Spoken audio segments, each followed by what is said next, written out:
A very good evening to all.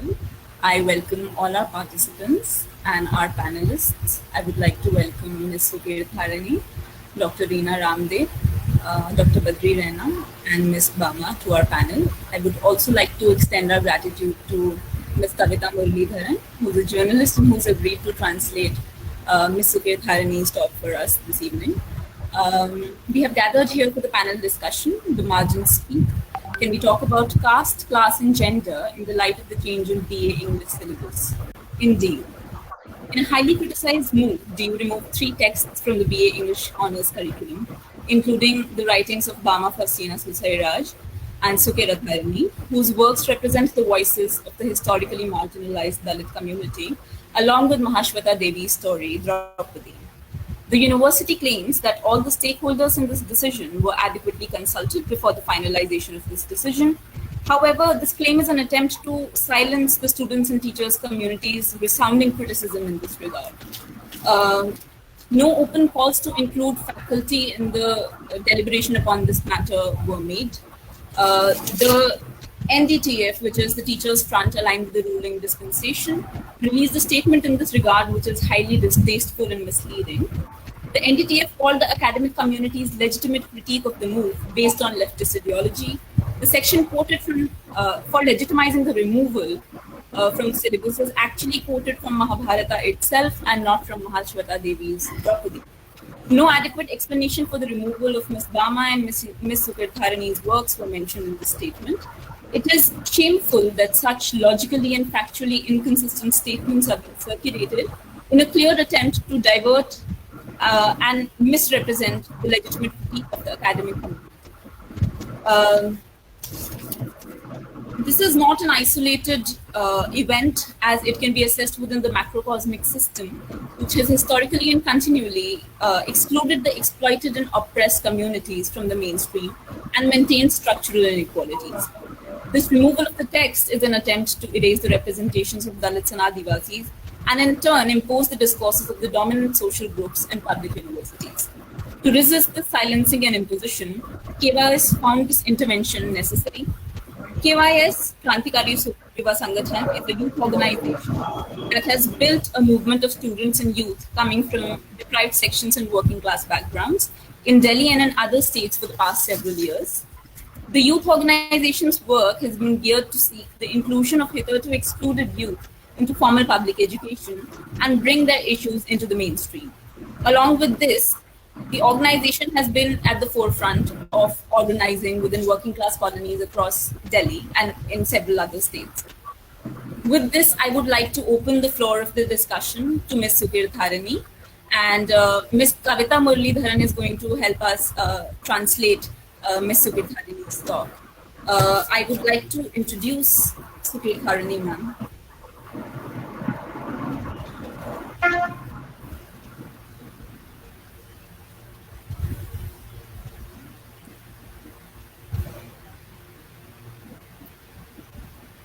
Suker Tharani is a prominent poet of Tamil with 6 publications to her credit.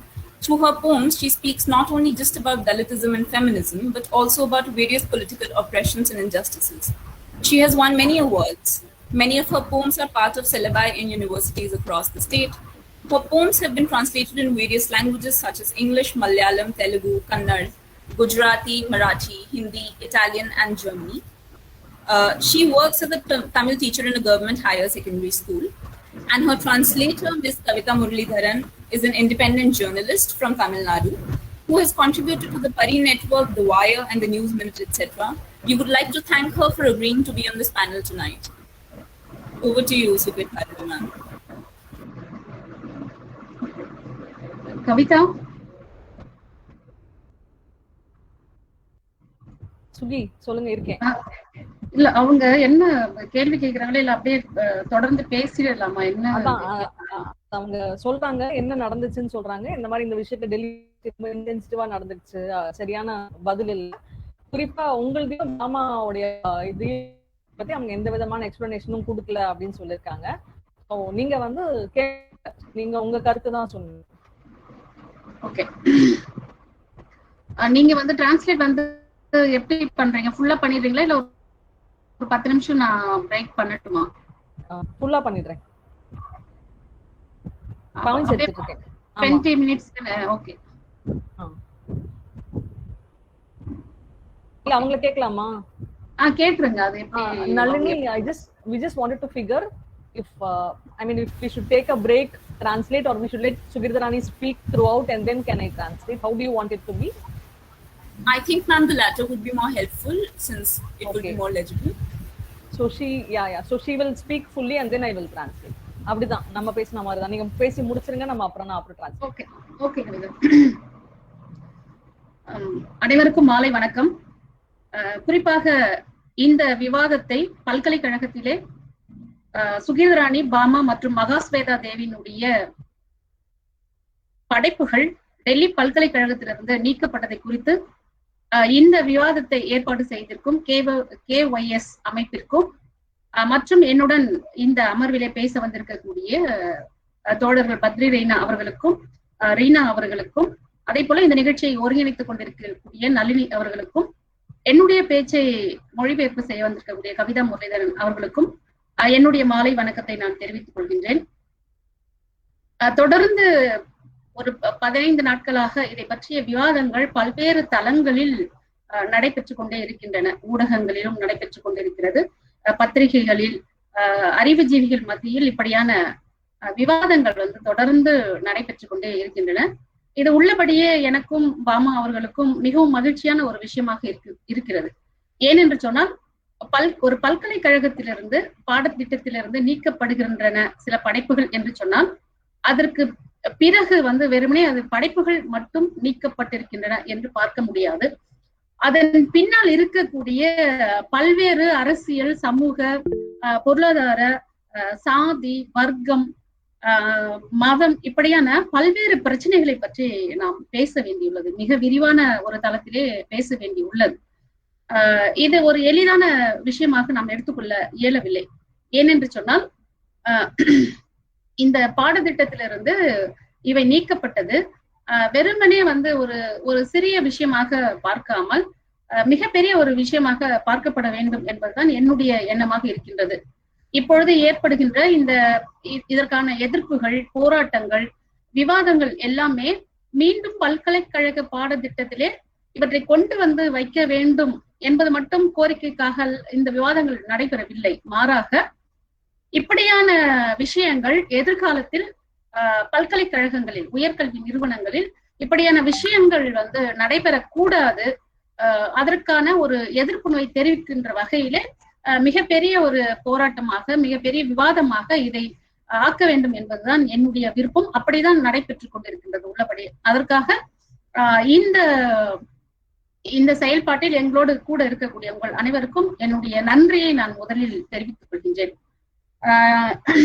ஒரு படைப்பாளினுடைய படைப்பு என்பது இந்த சமூகத்திற்கு மிக முக்கியமான ஒன்றாகத்தான் நான் பார்க்கின்றேன். ஒரு காலத்தை, ஒரு சமூகத்தை காட்டக்கூடிய ஒரு கண்ணாடியாக, சமூகத்தினுடைய இன்னொரு முகத்தை காட்டக்கூடிய ஒரு கண்ணாடியாக, அல்லது அதிகாரமும் ஆளுகின்ற அரசினுடைய செல்வாக்கையும் அதனுடைய பின்புலத்தையும் அதனுடைய செயல்பாட்டையும் உலகத்திற்கு காட்டக்கூடிய ஒன்றாகத்தான் எப்பொழுதுமே இலக்கிய படைப்புகள் இருந்து கொண்டிருக்கின்றன. அதிலும் குறிப்பாக கூடுதலாக ஒடுக்கப்பட்டவர்களுடைய இலக்கியம், ஒடுக்கப்பட்டவர்களுடைய வாழ்க்கையை பேசுகின்ற இலக்கியமாக இருந்தாலும் சரி, அல்லது அந்த ஒடுக்கப்பட்டவர்களுடைய இலக்கியத்தை, அவர்களுடைய வாழ்க்கையை பேசுகின்றவர்கள் ஒடுக்கப்பட்டவர்களாகவே இருக்கின்ற பொழுது இந்த படைப்புகள் கூடுதலாக அரசியல் வயப்பட்ட எழுத்துக்களை உடையதாக இருக்கின்றன. வெறுமனே எழுத்து என்பது எழுத்தாக மட்டும் அல்லாமல் அது ஒரு செயல்படு தன்மையோடு அந்த எழுத்து இருக்கின்ற பொழுது சமூகத்திற்கு அந்த எழுத்து மிகப்பெரிய ஒரு அச்சுறுத்தலாக மாறுகின்றது. இப்படி சமூகத்திற்கு ஒரு அச்சுறுத்தலாக இருக்கக்கூடிய எழுத்துக்கள் தான் உண்மையான எழுத்துக்கள். அதுதான் சமூக மாற்றத்திற்கு உதவக்கூடிய எழுத்துக்கள். இந்த எழுத்து பணியை தான் நானும் பாமா அவர்களும் மகாஸ்வேதா தேவி அவர்களுடைய எழுத்துக்களும் இந்த தளத்திலே இயங்கக்கூடியவைதான் என்று நான் மிக உறுதியாக நான் தெரிவிக்கின்றேன். ஒரு படைப்பை படைக்கின்ற பொழுது வெறுமனே அது ஒரு எழுத்தாக மட்டும் அல்லாமல் ஒரு சமூக மாற்றத்திற்கான ஒரு ஆயுதமாக, ஒரு கருவியாக நாங்கள் முன் வைக்கின்றோம். அப்படி ஒரு படைப்பை படைக்கின்ற பொழுது வெறுமனே ஒரு மேலோட்டமான ஒரு எழுத்தாக இல்லாமல் சமூகத்தினுடைய ஆழங்களை அறிந்து கொண்டவர்களாக, அதனுடைய அரசியலை அறிந்து கொண்டவர்களாகத்தான் அந்த எழுத்துக்களை நாங்கள் எழுதுகின்றோம். என்ன அரசியல்? மிக முக்கியமானது, இந்திய சமுதாயம் என்பது ஒரு ஆணாதிக்க சமுதாயமாக இருந்து கொண்டிருக்கின்றது. ஒரு பெண் அடிமைத்தன சமூகமாக இருக்கின்றது. இன்னும் கூடுதலாக சொல்ல போனால் மத சார்பற்ற நாடு என்று நாம் சொல்லுகிறோம் அல்லவா? ஆனால் அப்படி இல்லை. இது முழுக்க முழுக்க மத சார்பான ஒரு நாடாகத்தான் இருந்து கொண்டிருக்கின்றது. ஆளும் அரசு எந்த மதத்தை முன்னிறுத்துகிறதோ அந்த மத கோட்பாடுகளை உள்ளடக்கிய ஒரு அரசாகத்தான் இது இருந்து கொண்டிருக்கிறது. அப்படி என்று சொன்னால் இப்பொழுது இருக்கின்ற சூழ்நிலையில் இது ஒரு இந்துத்துவ அரசாகத்தான் இருந்து கொண்டிருக்கின்றது. முழுக்க முழுக்க சமத்துவம் என்பதே இல்லாத ஒரு சூழ்நிலை ஏற்படுகிறது. அந்த சமத்துவம் இல்லாததற்கு காரணமாக பல விஷயங்களை நாம் கோடிட்டு காட்டலாம். அது மிக முக்கியமாக சாதி என்பது முதல் காரணியாக நான் பார்க்கின்றேன். இரண்டாவதாக பாலின சமத்துவம் இன்மை என்பது ஒரு காரணமாக பார்க்கின்றேன். மூன்றாவது, இவை எல்லாவற்றிற்கும் காரணமான மதம் என்பது மூன்றாவது ஒரு காரணமாக பார்க்கின்றேன். அப்ப சமத்துவம், சுதந்திரம், சகோதரத்துவம், இது மூன்று அம்பேத்கர் அவர்கள் சொன்ன ஒரு வார்த்தைகள், ஒரு பிரகடனம். இந்த மூன்று பிரகடனமும் இல்லாமல் ஆக்குவது எது என்று சொன்னால் சாதி. சாதி மிக மிக மோசமான ஒன்றாக எப்பொழுதுமே செயல்பட்டு கொண்டிருக்கின்றது. எந்த இந்தியாவில் இல்ல தமிழகத்தில் எந்த இடத்துல பாத்தீங்கன்னா கூட சாதி தொடர்ந்து செயல்பட்டு கொண்டே இருக்கின்றது. ஒருவர் பிறக்கின்ற இடத்திலிருந்து, ஒருவர் பயணம் செய்கின்ற இடத்தில், பணிபுரிகின்ற இடத்தில், பொது வெளியில், இறந்து போனால் சுடுகாட்டுக்கு போகும்போது கூட சாதி என்பது தொடர்ந்து செயல்பட்டு கொண்டே இருக்கின்றது. அப்ப இந்த சாதியினுடைய அரசியலை புரிந்து கொள்ள வேண்டும். இந்த சாதியோட பின்புலத்தில் பார்க்கின்ற பொழுது வர்க்கமும் மிக முக்கியமான ஒரு காரணமாக இருக்கின்றது. ஏழை, பணக்காரன், முதலாளி, தொழிலாளி என்ற இந்த காரணமும் பின்னாலே வந்து கொண்டிருக்கின்றது.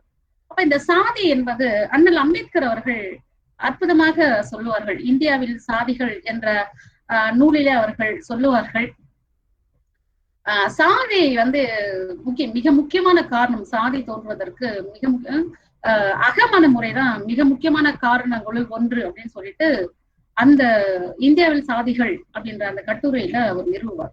அகமன முறை என்பது என்னன்னு அப்படின்னா தன்னுடைய சொந்த சாதிக்குள் திருமணம் செய்து கொள்வதுதான்.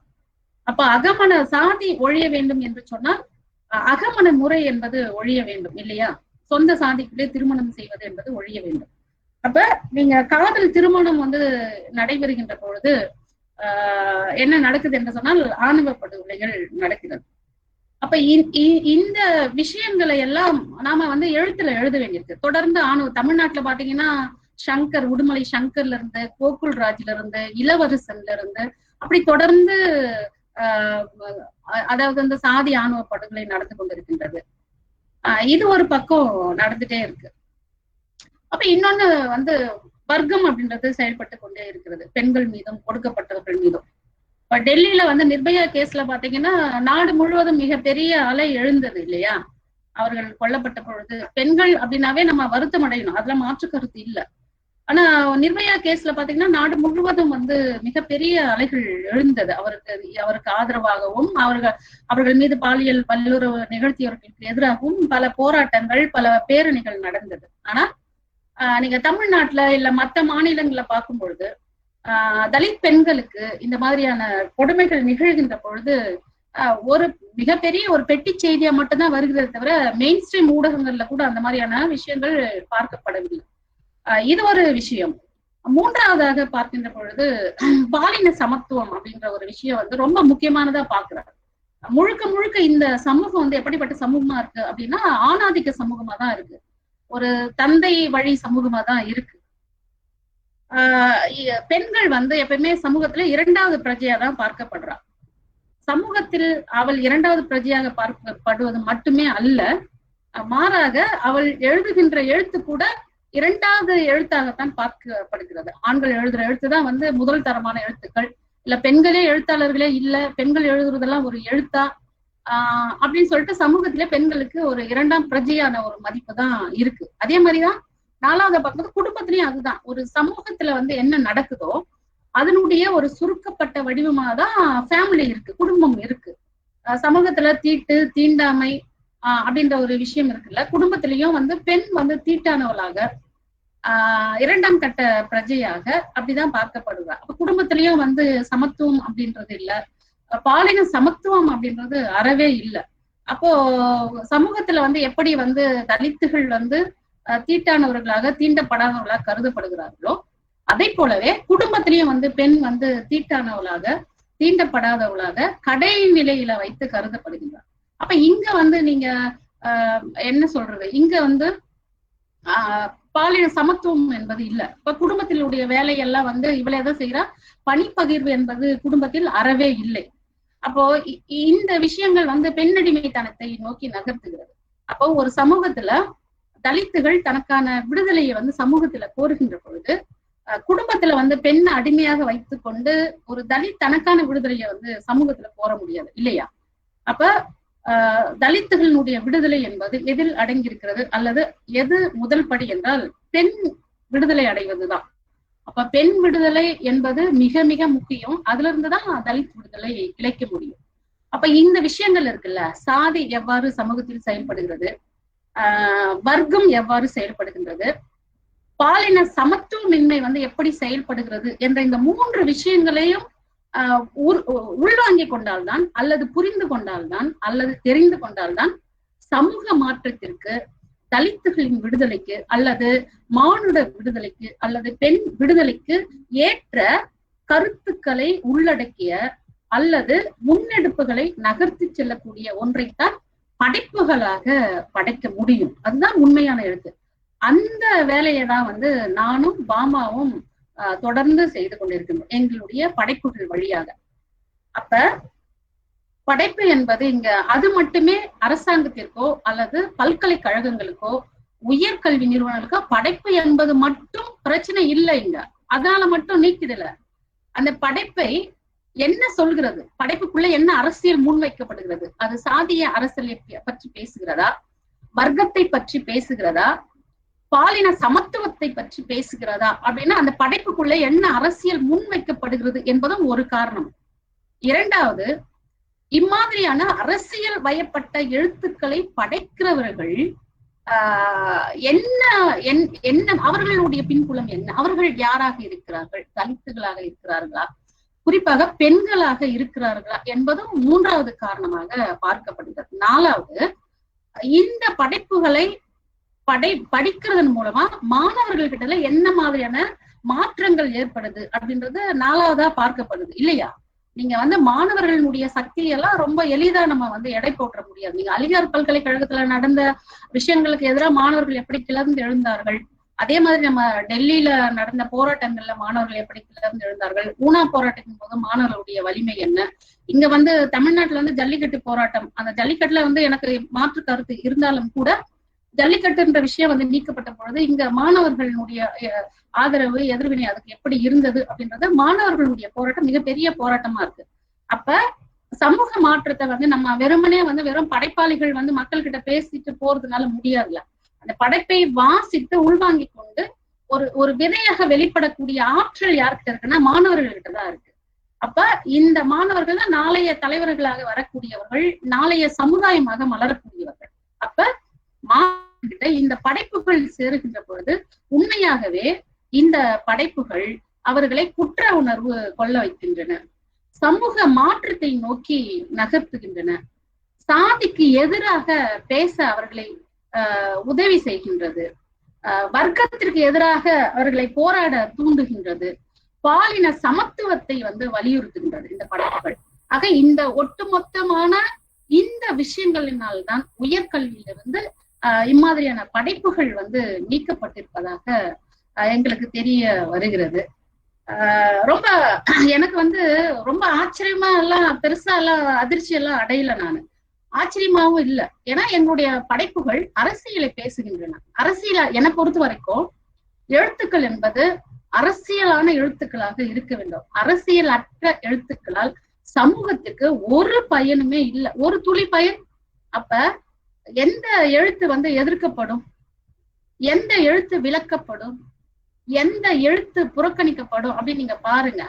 எல்லாமே ஒரு ஒரு சமத்துவமான சமுதாயத்தை உருவாக்குவதற்கு எது உதவி செய்தோ அந்த எழுத்து நீக்கப்படும். இல்ல, சுதந்திரத்தை வலியுறுத்துகின்ற எழுத்துக்கள், சமத்துவத்தை வலியுறுத்துகின்ற எழுத்துக்கள், சகோதரத்துவத்தை வலியுறுத்துகின்ற எழுத்துக்கள் எல்லாமே விளக்கப்படும் தான். அப்ப அந்த வகையில இதை பற்றி பேசுகின்ற எங்களுடைய படைப்புகள் விளக்கப்பட்டிருக்கின்றன. இதுல நான் பேசின கவிதைகள் பாத்தீங்கன்னா ஒரு மலம் அல்லக்கூடிய தொழிலாளர்களுடைய நிலையை பற்றிய கவிதை தான். நீங்க இப்படியே எடுத்துக்க கூடாது. என்னன்னா தலித்தாக இருப்பதால், பெண்களாக இருப்பதால் வெறும் தலித் இஷ்யூ மட்டும்தான் படைப்புகளை படைக்கிறோம், வெறும் விமன் இஷ்யூ மட்டும்தான் பேசுறோம் அப்படின்றது கிடையாது. நீங்க நாட்டுல எவ்வளவு பிரச்சனைகள் நடந்தாலும் முதல்ல போய் நிக்கிற இல்ல படைப்பை படைக்கிற ஆட்களாக தான் பாமாவும் நானும் எப்பவுமே இருந்துட்டு இருக்கோம்.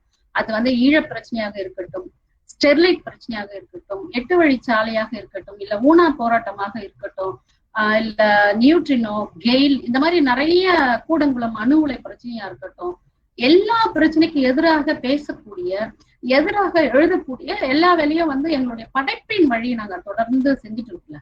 அப்ப இது அரசினுடைய கண்காணிப்புக்கு உள்ளாகுது. அடுத்ததா பார்க்கும்போது பொது புத்தின்னு ஒண்ணு இருக்குல்ல, சமூகத்தினுடைய பொது புத்தின்னு ஒண்ணு இருக்கு. அது எப்பவுமே ஒரு ஒரு ஒரு கலக குரலுக்கு எதிரான ஒரு மனநிலையை கொண்டதாதான் இருக்கும். இப்ப தமிழ்நாட்டுல பாத்தீங்கன்னா மிக முக்கியமா அயோத்திதாச பண்டிதர் இருக்காரு. இவங்கெல்லாம் தலைவர்கள், மிகப்பெரிய தலைவர்கள், MC ராஜா போன்றவர்கள், தாத்தா ரெட்டைமலை சீனிவாசனுடைய நினைவு தினம், இந்த மாதிரியான தலைவர்கள், பெரியார் அடுத்தது அவருடைய பிறந்த நாளை சமூக நீதி நாளாக தமிழக அரசு அறிவித்திருக்கு. ரெக்கார்ட் பிரேக் இது. இதுக்கு முன்னாடி பெரியாரனுடைய பிறந்த நாளை தமிழ்நாடு முழுக்க பள்ளிகள்ல கல்லூரிகள்ல கொண்டு வந்திருக்காங்க. நேத்து எல்லா இடத்துங்களையும் 17ஆம் தேதி பெரியாருடைய புகைப்படங்கள், பெரியார் பெண் விடுதலைக்கு அவ்வளவு பேசியிருக்காரு, எழுதியிருக்காரு. பெண் ஏன் அடிமையானால் அப்படின்ற ஒரு புத்தகம் மிகப்பெரிய ஒரு ஆராய்ச்சி கட்டுரைதான். அவர் சொல்றாரு, பெரியார் சொல்றாரு, பெண் அடிமையானதற்கு காரணம் சொத்துரிமை இல்லாததுதான் அப்படின்னு சொல்றாரு. அதே மாதிரி அண்ணல் அம்பேத்கர் அவர்கள் இந்த கோட் பில்ல கொண்டு வர்றாரு. பெண்களுக்கு சொத்துரிமை வேண்டும், பெண்களுக்கு விவாகரத்து செய்கின்ற உரிமை வேண்டும், தன்னுடைய சம்பாதியத்தை தானே செலவழிக்கக்கூடிய உரிமை வேண்டும் அப்படின்றதெல்லாம் அண்ணல் அம்பேத்கர் பேசுறாரு, பெரியார் பேசுறாரு. அதற்கு பிறகு திராவிட இயக்கத்துல அறிஞர் அண்ணா என்ன பண்றாரு, அதுக்கு பிறகு பேர கலைஞர் அவர்கள் பெண்களுக்கு சொத்துரிமை அப்படின்னு சொல்லிட்டு 1989 ஒரு சட்டத்தை இயற்றுவார். பெண்களுக்கு சொத்துரிமை வேண்டும், கொடுக்கணும் அப்படின்ட்டு. 2005 அது எல்லா மாநிலங்களுக்கும் பரவலாக்கப்படுகிறது. இந்த கோட் பில்ல அது திருத்தம் செய்யப்படுகிறது. அப்ப பெண்களுக்கு சொத்துரிமை அப்படின்றது மிகப்பெரிய ஒரு விடுதலையை தரக்கூடிய ஒன்றா நான் பாக்குறேன். எனக்கான ஒரு உடைமை வேணும்ல, எனக்கான ஒரு, ஏன்னா இந்த முதல்ல நிலம் யாருக்கானதாக இருந்ததுன்னா பெண்களுக்கானதுதான் இருந்தது. மொழி யாருக்கானதாக இருந்ததுன்னா பெண்களுக்கானதுதான் இருந்தது. அப்ப நிலமும் மொழியும் பெண்களுக்காக இருந்தது தாய் வழி சமூகத்துல. இப்ப எல்லாமே அப்படியே மாறி போயிடுச்சுல்ல. இப்ப ஆண்களுக்காக நிலம், மொழி எல்லாமே ஆண்களுக்காக மாறி போச்சு. அப்ப அந்த நிலத்தை நான் மீட்டெடுக்கணும்ல, எனக்கான நிலத்தை நான் மீட்டெடுக்க வேண்டும், எனக்கான மொழியை நான் மீட்டெடுக்கணும். இப்ப நம்ம பேசிட்டு இருக்கிற மொழியெல்லாம் ஆண் மொழிதான்.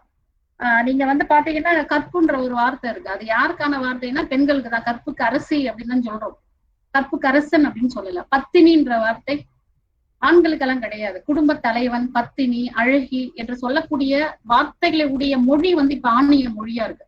அப்ப கற்பழிப்புன்ற வார்த்தை இதெல்லாமே ஆணிய மொழிதான். அப்ப இந்த மொழியை, எனக்கான மொழியை நான் மீட்டெடுக்க வேண்டியதா இருக்கு, எனக்கான நிலத்தை நான் மீட்டெடுக்க வேண்டியதா இருக்கு. அப்ப இந்த நிலம், மொழி இவற்றை மறு மதிப்பீடு செய்ய வேண்டும், மறு வாசிப்பு செய்ய வேண்டும். அப்ப இவற்றை மீளாக்கம், மீள் உருவாக்கம் செய்வதே ஆண் ஆதிக்கத்துக்கு எதிரான ஒரு கலக குரல் தான். கடைசியா இப்படி சொல்லி முடிக்கிறேன். அதுக்கு பிறகு கேள்விகள் இருந்தா நம்ம கேட்கலாம். இப்ப கலாச்சாரம் பண்பாடுன்றது இருக்குல்ல, இந்த கலாச்சாரம் பண்பாடுன்றது எப்பொழுதும் பெண்களுக்கு எதிராக தான் இருக்கு. இந்த கலாச்சாரம் பண்பாடு யாரால் உருவாக்கப்பட்டது? ஆண்களால் உருவாக்கப்பட்டது. வரலாறு யாரால் எழுதப்பட்டது? ஆண்களால் எழுதப்பட்டது.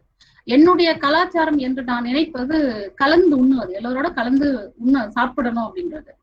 கலப்பு மனம் புரிவது என்னுடைய கலாச்சாரமாக இருக்கிறது அப்படின்னு நான் நினைக்கிறேன். ஆனா உங்களுடைய கலாச்சாரம் என்னவா இருக்கு? எங்க வீட்டுல வந்து நீங்க தலித்துகள் வீட்டுல நீங்க சாப்பிடக்கூடாதுன்னு நீங்க சொல்றீங்க. ஆனா என்னுடைய கலாச்சாரம் கலந்து உண்ணுவது, என்னுடைய கலாச்சாரம் காதல் மனம் புரிவது. நீங்க காதலுக்கு எதிராக இருக்கிறீர்கள். அப்ப உங்களுடைய கலாச்சாரம் என்னுடைய கலாச்சாரம் வேறுவாக இருக்கிறது. உங்களுடைய பண்பாடும் என்னுடைய பண்பாடும் வேறுவாக இருக்கிறது. அப்ப என்னை துன்புறுத்துகின்ற, நான் வந்து என்னை சுதந்திரமானவளாக உணர்கின்றேன், சமத்துவமானவளாக உணர்கின்றேன், சகோதரியாக உணர்கிறேன். ஆனா உங்களுடைய பண்பாடு என்ன அப்படி வைக்கல, அசுத்தமானவளாக பார்க்கிறது, தீட்டானவளாக பார்க்கிறது. கோவில்ல வந்து நான் நுழையக்கூடாது அப்படி பார்க்குது இல்ல.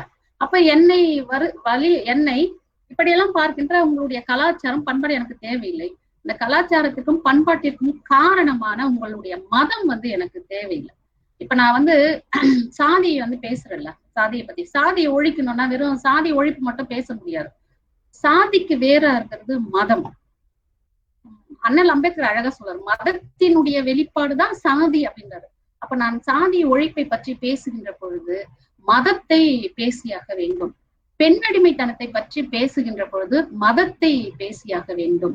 ஆணாதிக்கத்தை பற்றி பேசுகின்ற பொழுது நான் மதத்தை பேசியாகும், இந்துத்துவத்தை பேசியாக வேண்டும். அப்ப சாதியை பற்றி பேசினாலும் சரி, வர்க்கத்தை பற்றி பேசினாலும் சரி, சமத்துவமின்மை பற்றி பேசினாலும், இந்த மூன்றுத்துக்கும் காரணமான இந்துத்துவத்தை நாம் வேறறுக்க வேண்டும். இந்துத்துவத்திற்கு எதிராக நாம் பேச வேண்டி இருக்கின்றது. அப்ப காலங்காலமாக மலம் அள்ளுகிறவர்கள் மலம் அள்ளிக்கொண்டே இருக்க வேண்டும். கோவிலில் உள்ளே இருக்கிறவர்கள் உள்ளே பூஜை பண்ணி கொண்டிருக்கிறவங்க, வெளியே இருக்கிறவங்க வெளியே இருக்கணும் அப்படின்னு சொல்றதெல்லாம் வந்து எதனுடைய அடிப்படையில் இது வைக்கப்படுது? எல்லாமே மதத்தினுடைய அடிப்படையில தான் பார்க்கப்படுகிறது இல்லையா? அப்ப எனக்கான விடுதலை, ஒடுக்கப்பட்டவர்களுடைய விடுதலையை கோர வேண்டும் என்று சொன்னால் என்னுடைய படைப்பின் வழியாக இந்த சமூகத்தினுடைய இன்னொரு முகத்தை நான் வெளிக்காட்ட வேண்டும். இவற்றிற்கெல்லாம் காரணமாக இருக்கக்கூடிய இந்துத்துவத்தை நான் கேள்வி கேட்க வேண்டும். இந்துத்துவத்திற்கு எதிராக குரல் எழுப்ப வேண்டும். இந்துத்துவத்திற்கு எதிராக நான் எழுத வேண்டும். அதைத்தான் நான் என்னுடைய எழுத்துக்களின் மூலமாக இந்த உலகிற்கு காட்டிக் கொண்டிருக்கின்றேன். அது அந்த எதிர்ப்பு குரல், அந்த கலக குரல் இவர்களுக்கு பிரச்சனையாக இருக்கிறது. அதனால்தான் டெல்லி பல்கலைக்கழகத்திலிருந்து எங்களுடைய பாடத்திட்டத்திலிருந்து எங்களுடைய படைப்புகளை நீக்கி இருப்பார்கள். அவர்கள் நீக்கி இருந்தாலும் கூட 1000 சுகீதராணிகள் தொடர்ந்து வருவார்கள், 1000 பாமாக்கள் தொடர்ந்து வருவார்கள். எங்களுடைய குரலை நெரிக்க முடியாது, எங்களுடைய கழுத்தை நெரிக்க முடியாது. எங்களுடைய உருவத்தை வேண்டுமானாலும் நீங்கள் அழிக்கலாம், அழித்தொழிக்கலாம். ஆனால் எங்களுடைய குரலை, எங்களுடைய படைப்பை ஒருபோதும் இந்த சமூகத்திலிருந்து நீங்கள் விலக்கவே முடியாது என்று சொல்லிக்கொண்டு வாய்ப்பளித்த உங்கள் அனைவருக்கும் என்னுடைய நன்றியை நான் தெரிவித்துக் கொள்கிறேன். நன்றி, வணக்கம்.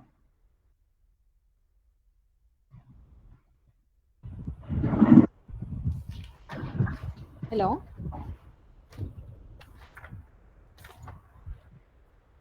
Hello, can you hear me? Yes, ma'am. Okay.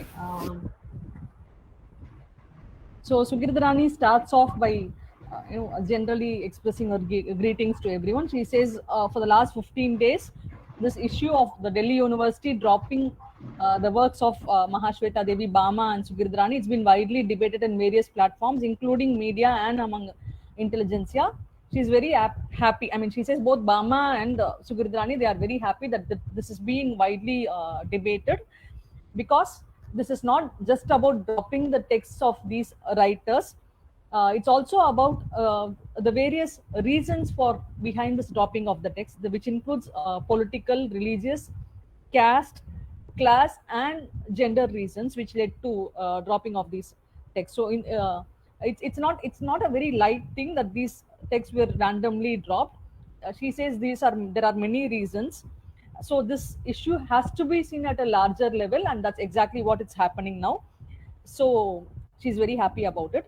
She says there are the protests against this dropping of the text and the debates that's happening now. It's not just about bringing the text back into the Delhi University syllabus.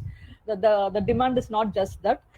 The demand is also this should not be repeated in future in the higher education institutes. This shouldn't happen to any other writer. So she says, at this point she says, she wants to thank everyone who stands with her and Bama and Mahashweta Devi on this issue. So basically, she is talking about her works now. She says the works of herself and Bama, they kind of reflect the society. They kind of show a mirror to the society.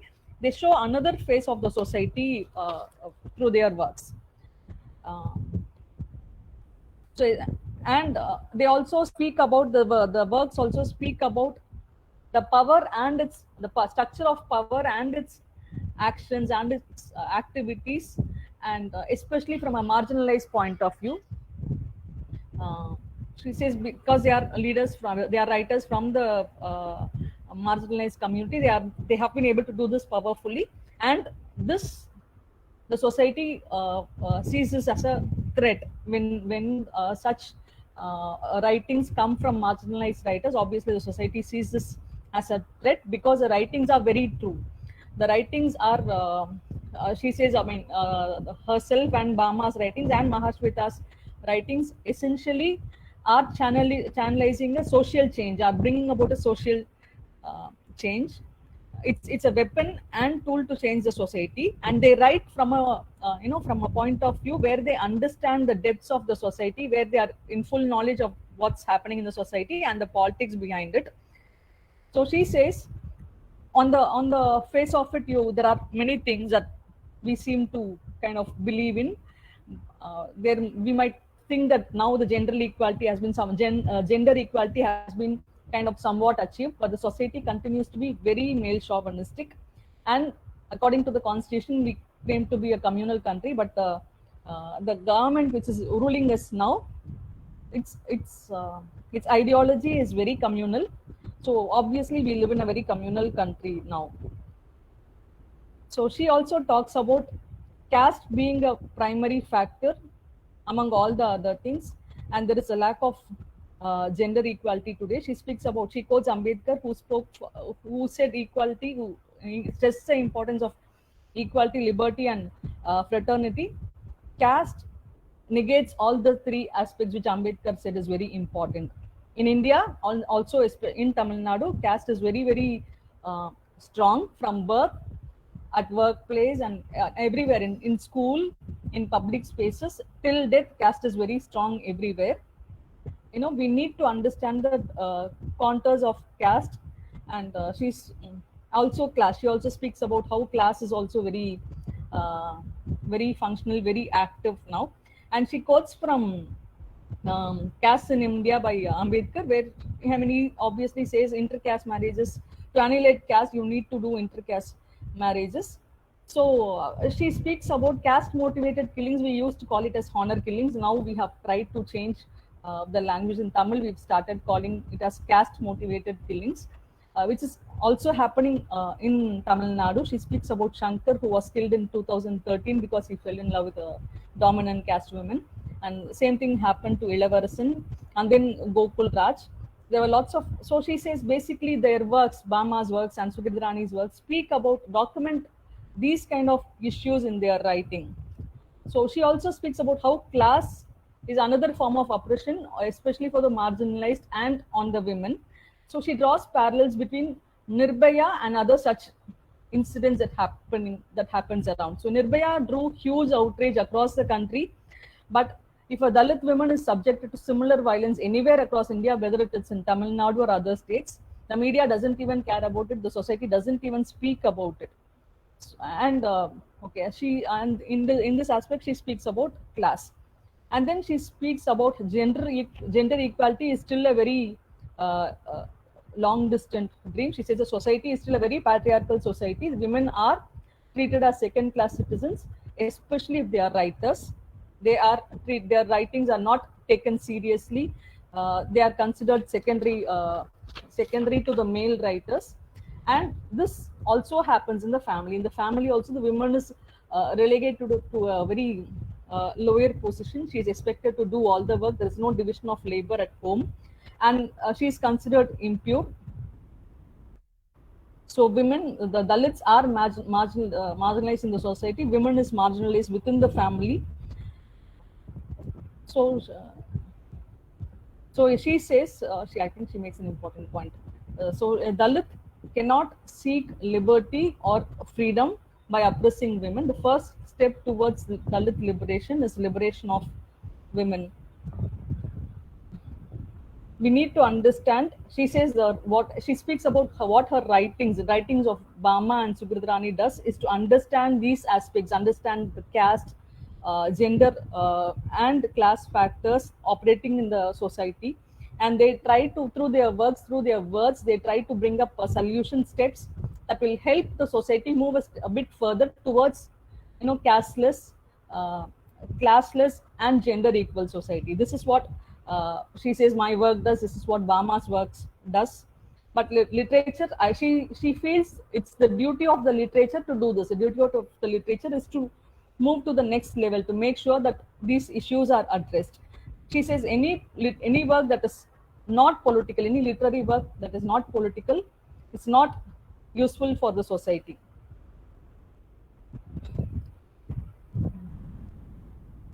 So she says about another point she makes is why, about when she speaks about why the works are being dropped, is she also says they have looked at the caste, class and gender angle. So both Bama and Subritarani, they are Dalit and women, and especially when their works go to the hands of the students, she believes students will be the catalyst of changes. We have seen what's happened from Aligarh University, how the protests of students have really helped. She quotes the Jallikattu protest in Tamil Nadu in 2017. She says, yeah, Jallikattu, technically she has lots of issues with that protest movement, but it kind of exposed the student power.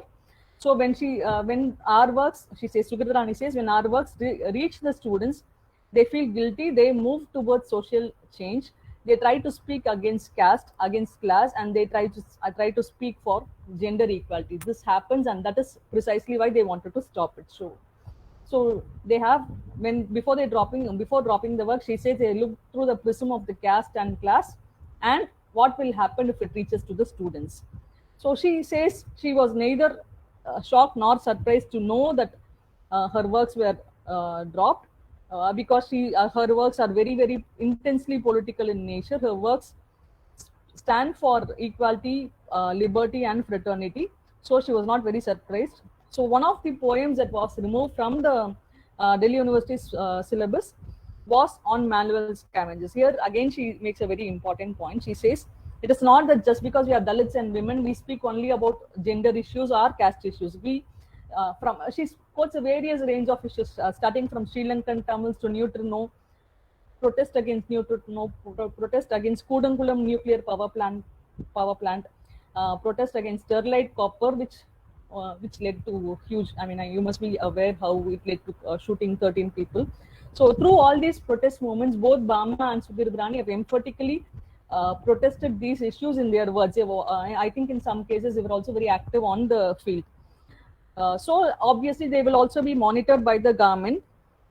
The society also doesn't, what she says is the common conscience also of the society is against any rebelling voices. They don't want any rebelling voices to kind of come up. So she speaks of leaders who have done this before her. There are many leaders, including M.C. Raja, Tata Rettai Srinivasan, and she speaks of Periyar. For the first time, it's very historic. She says Periyar's birthday on September 17th has been declared by the government as Tamil Nadu government as Social Justice Day. And she says how Periyar wrote a very important, significant book called Why Women Were Enslaved. He also says, quoting Periyar, she says, it's because the women lack property rights that they continue to be enslaved. So Ambedkar makes the same point on this. In 1989, the DMK government led by Karunanidhi, we all call him as Kalaignar.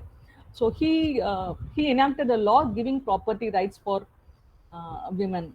So, and then now I think it's there in most of the states. So she says land and the language originally belonged to the women in a matriarchal society.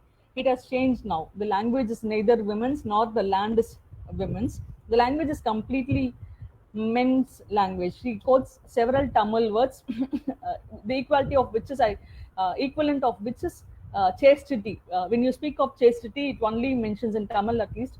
It only speaks of in the context of women. And when you call someone a head of the family, it naturally refers to a man. So she says this needs to be re-evaluated. This needs to be revisited. The land and the language, and they need to reclaim. The women need to reclaim both land and language. So culture, she says, is anti-women. Culture has been created by man. History has been written by man. So she says her culture, from where she comes, her culture is eating together and getting married within among different castes. But she speaks of other people. She says your culture is completely against both. You don't want to eat in a Dalit's house, and then you don't want to marry a Dalit family. And your culture sees me as impure. Your culture doesn't want me to enter into a temple. And she says, so I reject this culture. I don't want this culture which treats me as impure. I reject the culture.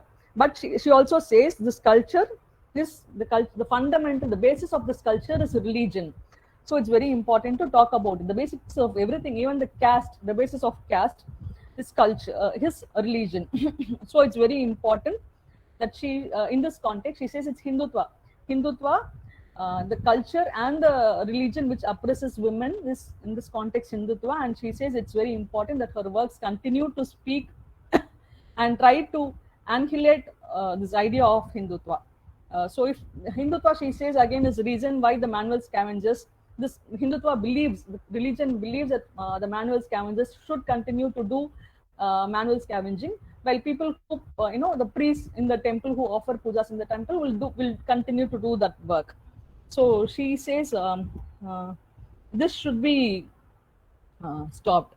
So through her works, she says, I show the other face of the society.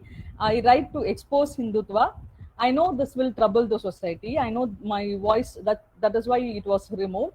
But by removing this, the text from the Delhi University syllabus, you cannot stop our voices from being heard. There will be thousands of Sugirdranis, thousands of Bamas coming up after us.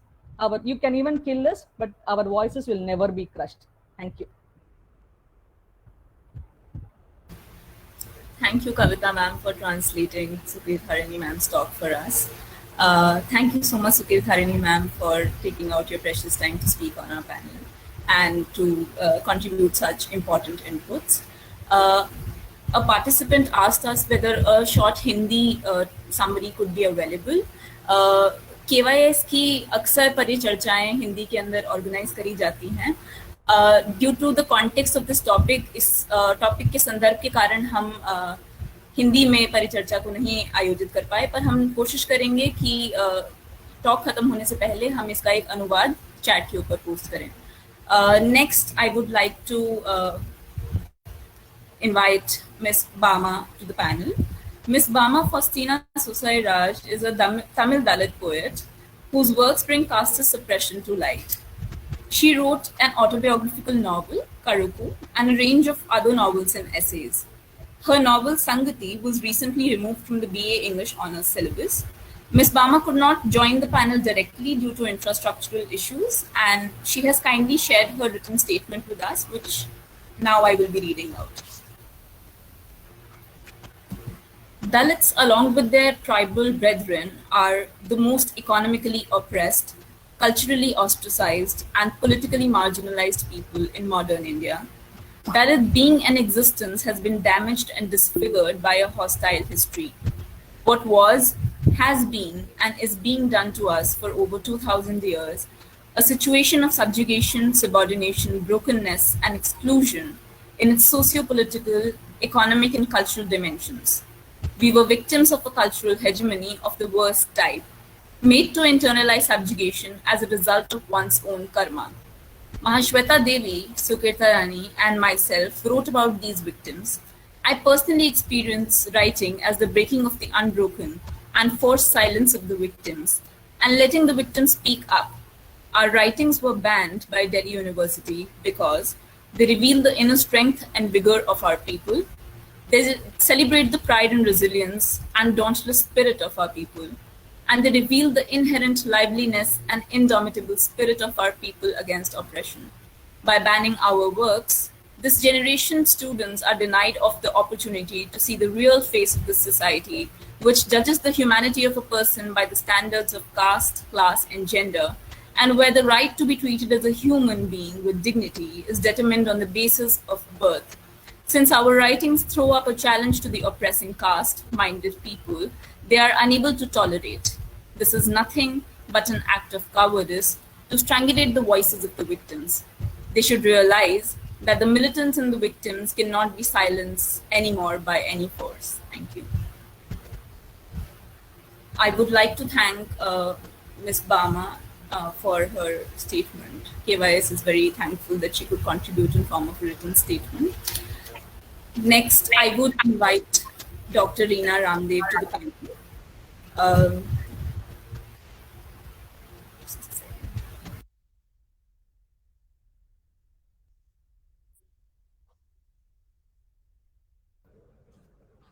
Nalini, can I start?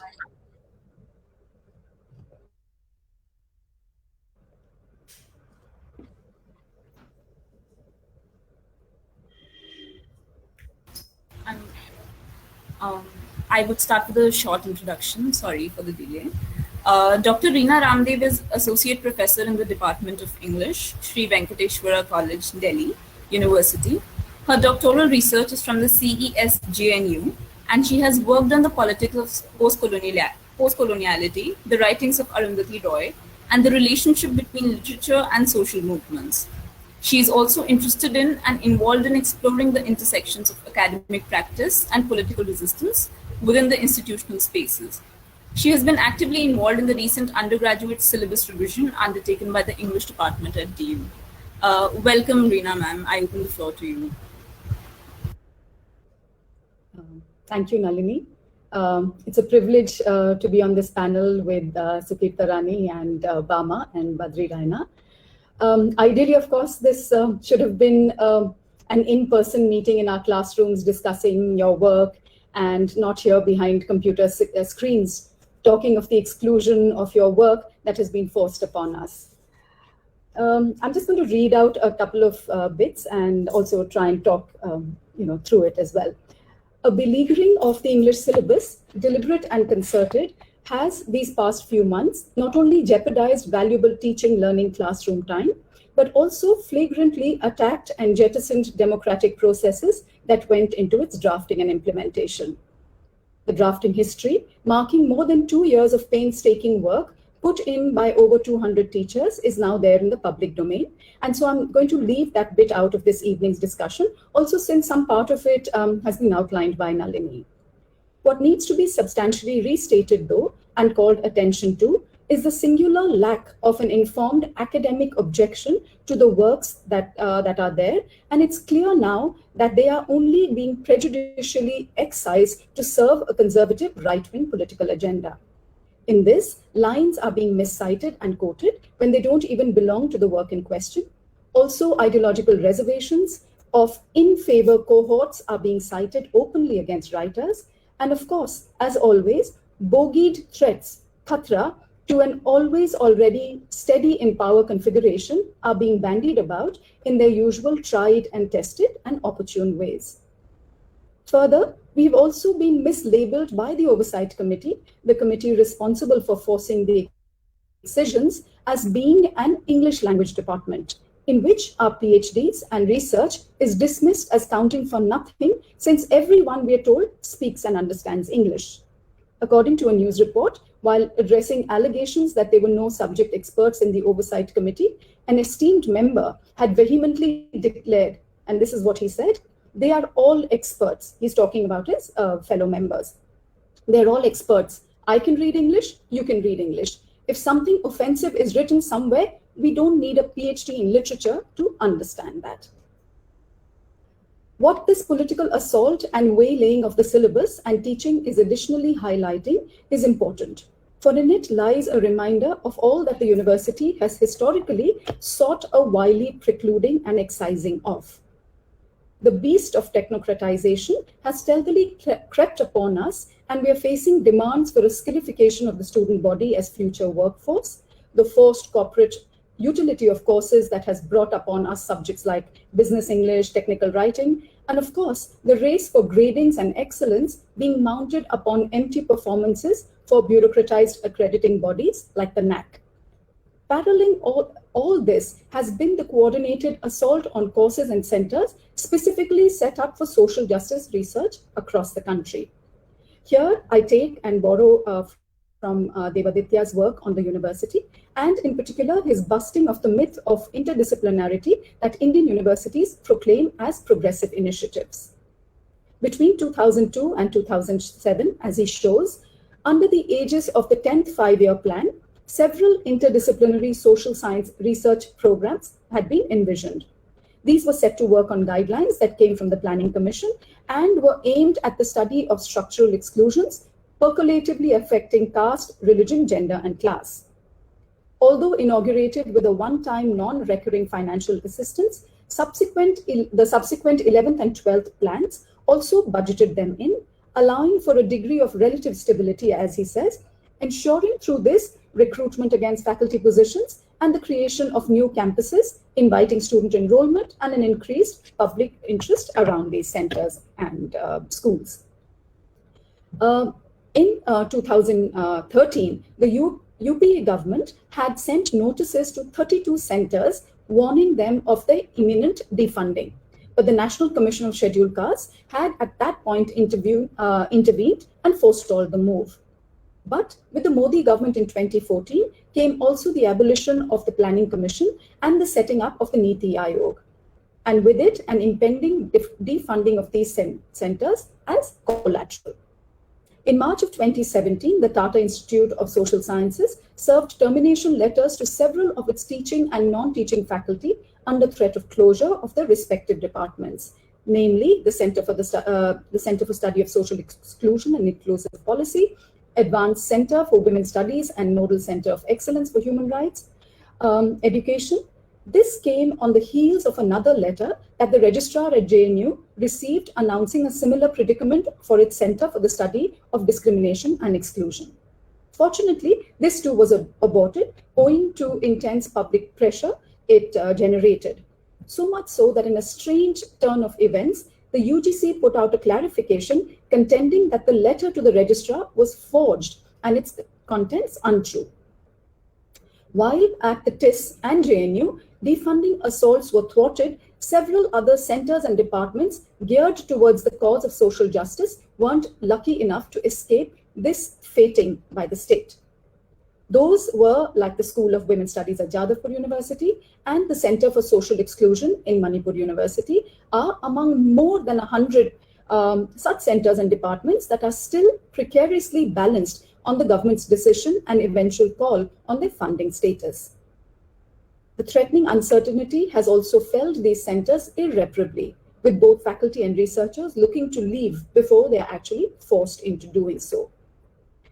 While marking this, it's also important to not forget that barring a few universities, there aren't any actual programs that exist at the undergraduate level allowing for honors degrees in, say, gender or caste studies. I think AUD is one of the few universities that does have a bachelor's program. This marked absence, along with the funding threat, constantly besieging existing departments, reveals the deprioritized positioning of issues of social inequities within the university, never in this being allowed to account for any kind of policy change. The lack of an administrative will at the university to bring about a change in the way curricula are designed is in keeping with the state's own unwillingness to invest in anything beyond tokenistic concessions. This was also evident in the scuttling of a core paper that members of the English Syllabus Committee had drafted on caste and literature, which had sought to demarginalize caste issues that have either remained peripheralized or been absented from our teaching and curricula. Despite the importance of this intervention, we were forced by a minor technicality that could very well have been debated in light of the urgency and the belated inclusion of this paper to move it into a set of optional papers that students needn't necessarily study, compulsorily or necessarily study.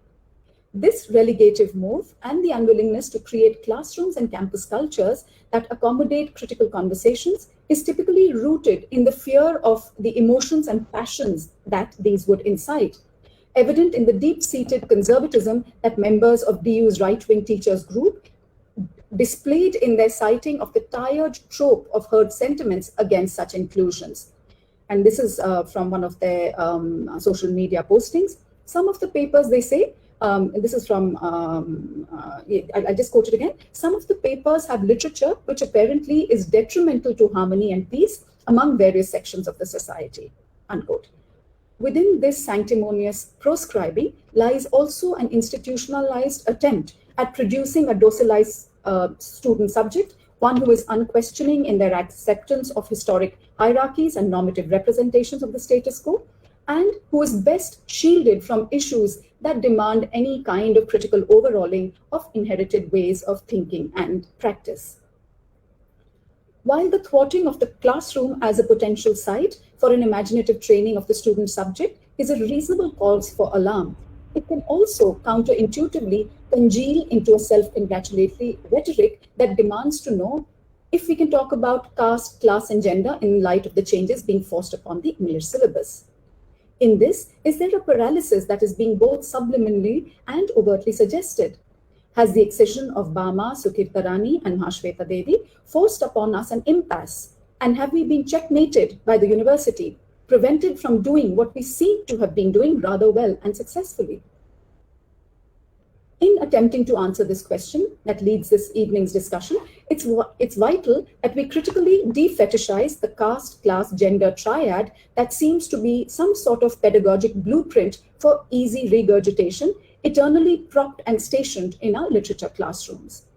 In the pursuit of political radicalism, caste, class, gender carry the promise of institutionalizing our progressive utility, as it were, one that can be showcased every time the humanities are forced into answering charges of futility and unprofitableness. When questions like, what can a literary education do, sneakily pop up, can a critical literary studies allow us a much needed relevance, a political calibration of literature's use value that would give us halos and the opportunity to glow in righteousness. And yet, it's important to step back here and remind ourselves that this vanguardism is no different from that other self-promoting messianic role that ever so often humanities scholars accord themselves, wherein an aggrandizing of the discipline always begins with a romanticizing of its anti-empirical sociological relevance, where the teacher-scholar will not, quote-unquote, evaporate disagreeables, as Keats's fine phrasing says, but will read them and expand our capacity to abide in ambiguity, to live critically, unquote. Are we then forced to contend only between these two? One that celebrates a top-down philanthropy and a second that wallows in a Keatsian negative capability? Is there an escape from the fate of Mahashweta Devi's Senanayak, from the valorization of a pluralist aestheticism that, in our case, projects the classroom as a curated space for dealing with issues of caste, class, and gender? It's also where teaching is organized through an intent that does not radically allow for the possibility of change, except in the showcased debates and discussions that we populate our classrooms with. In these conversations, we bring in caste, class, and gender under the assumption that subalternity is both transparent and translatable into a language that we understand, within structures that we work with through our own disciplinary expertise. But when mounted as an act of benevolence, subalternity will resist our reductive exercise of translation, an exercise that is limited to a ventriloquizing that only mutes the other until it leaps and confronts us like Devi's Dopti. Talking of caste, class, gender will lead us to the aporias of talking, to its limits, where we will again only approximate, only represent through a transference of the other into an image of the self. Any talk of change within this will never really achieve the purpose it sets out to, for crucially, we are unable to begin in the first place with an unconditional criticism of our own historical locations that would allow for an undoing of the self. An imaginative training in the classroom must necessarily start with the self under critical scrutiny. And yet again, this cannot remain sublimated, curated within the classroom. It has to exceed its pedagogic limits to become praxis, extend itself to infrastructures that exist outside the university. Our talking, teaching of caste, class, and gender must exit the classroom and attempt a forging of coalitions outside with other precariats. Here, it would be useful to cite the kind of work that Pinjra Tod, a powerful women's collective at the university, has been engaged in. For Pinjra Tod, it has been a crucial step taken beyond the agenda of gender-regulated hostel spaces to come out on the streets and fight by reaching out to daily wage workers and other non-intellectual communities in the university. Here, I'd also like to mention the KYS and its on-ground work, both at the university. Importantly, your highlighting of issues that have continually plagued the School of Open Learning, as well as outside the university with sections of the socially disprivileged. We are then talking of caste, class, gender as not being circumvented by a beleaguering of our English syllabus, and the very real impoverishment that we see of our courses in the proscribing of writers like Bama, Sukirta Rani, and Mahashweta Devi, but in a reading of their work, of the critical lessons that we encounter in their writing, and our own attempts at taking these outside our classrooms, our red-bricked, ivory-towered university walls, to create intimacies that have historically not been possible because of the exclusions that our universities have thrived upon. It's a reading of their texts, not as representations of a subalternity, but as important reminders of the violence they mark, as mirrors to society, as Sukirta Rani just said as well. These are also texts ranged against the elitism of the university that engages in a self-congratulatory curating of caste, class, gender within the classroom. Devi Senanayak forever haunts our teaching, reminding us of our will to translate and appropriate the Adivasi, the other, read her, counter her, in an encountering that will unsettle both an intellectualized expertise and the humanist empathy that marks the hubris of our teaching. In talking of caste, class, and gender, we must allow for a willed critique of our many teaching scholarly selves and of the university, the classroom, and in this, prepare for a radical undoing of all that we have propped ourselves upon. And finally, it's not about where one can bring in caste, class, gender when spaces like the centers previously mentioned are being deliberately dismantled for any kind of pedagogic returns they might have made possible. The university, at the behest of the state, will close all such spaces now and in the future too, every single time a center's program or a department's syllabus portends minimally a threat. And so it really is now upon us and how we wield this tragic knowledge of the university's broken promise. We have to learn to not despair over the destruction of the existing site of the where, but turn our attention to the how, to think on how we will inhabit both those limits which are guilty of such exclusions within the university, and also rearrange our imaginative resources from our caste, class, gender lessons to forge broader coalitions outside.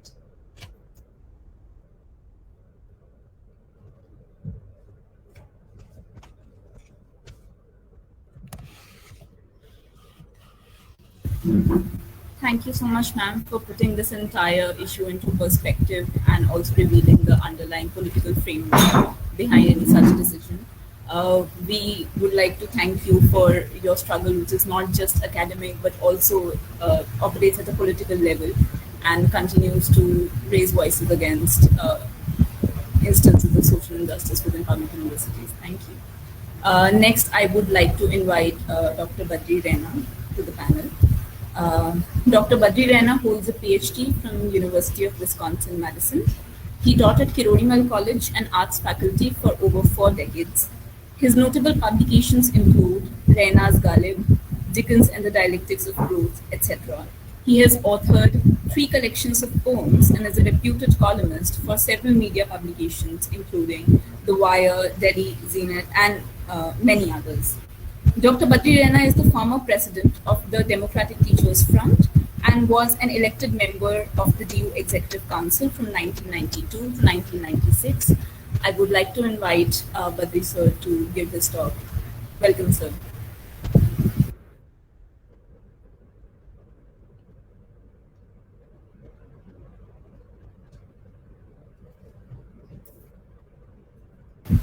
So you will have to turn on your mic.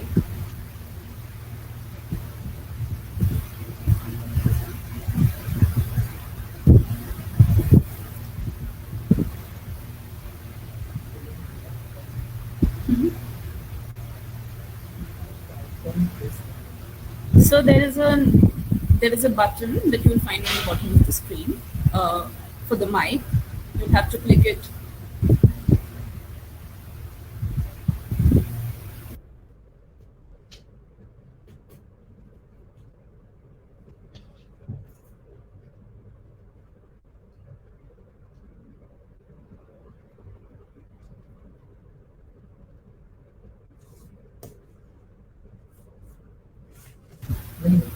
We are calling sir to resolve the technical issue.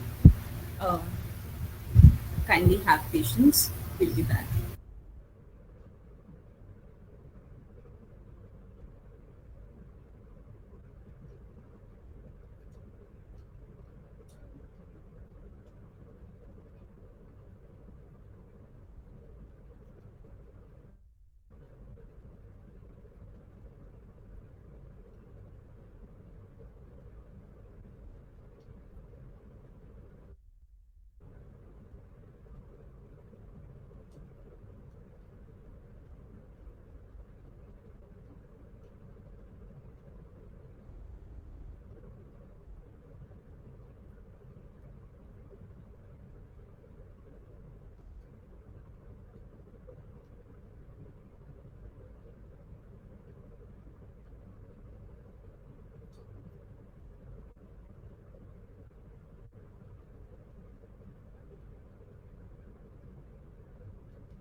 Sir?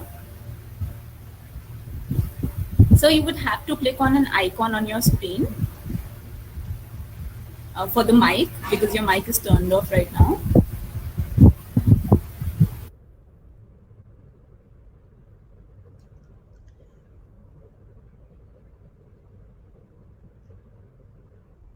Dr. Raina, at the bottom of your screen, you will see two icons with a cross mark. One looks like a camera icon, the first one on your left side, sir, at the bottom of the screen will be an icon that looks like a microphone. Just click on it once and then we'll be able to hear you.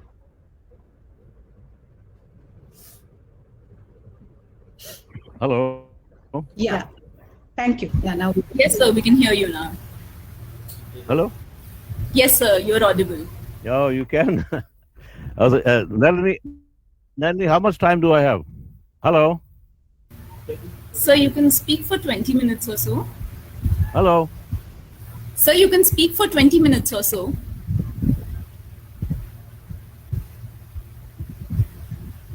Hello.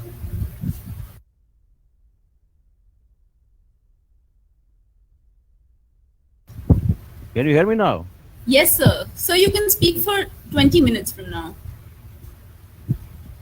Oh, am I audible? Can you hear me? Hello? Yes, sir. Yes, sir, we can hear you. Hello? Sir, we can hear you. Okay. I am rather known, as I said, I am known for not making too much sense under 2 hours of speaking, you see. And let me just first of all congratulate all of you for taking up this issue. Rina is quite right that you have to, all of us, not me now. Am I still audible? Hello? Yes, sir. Hello, am Yes, I sir. audible? Yes, sir. Yeah, Professor Raina is very much audible. Go ahead. Give me Yes. some response. So, Yeah. Okay. You are Who very much was that? audible. Please go ahead. I am Jagannathan. okay. Okay.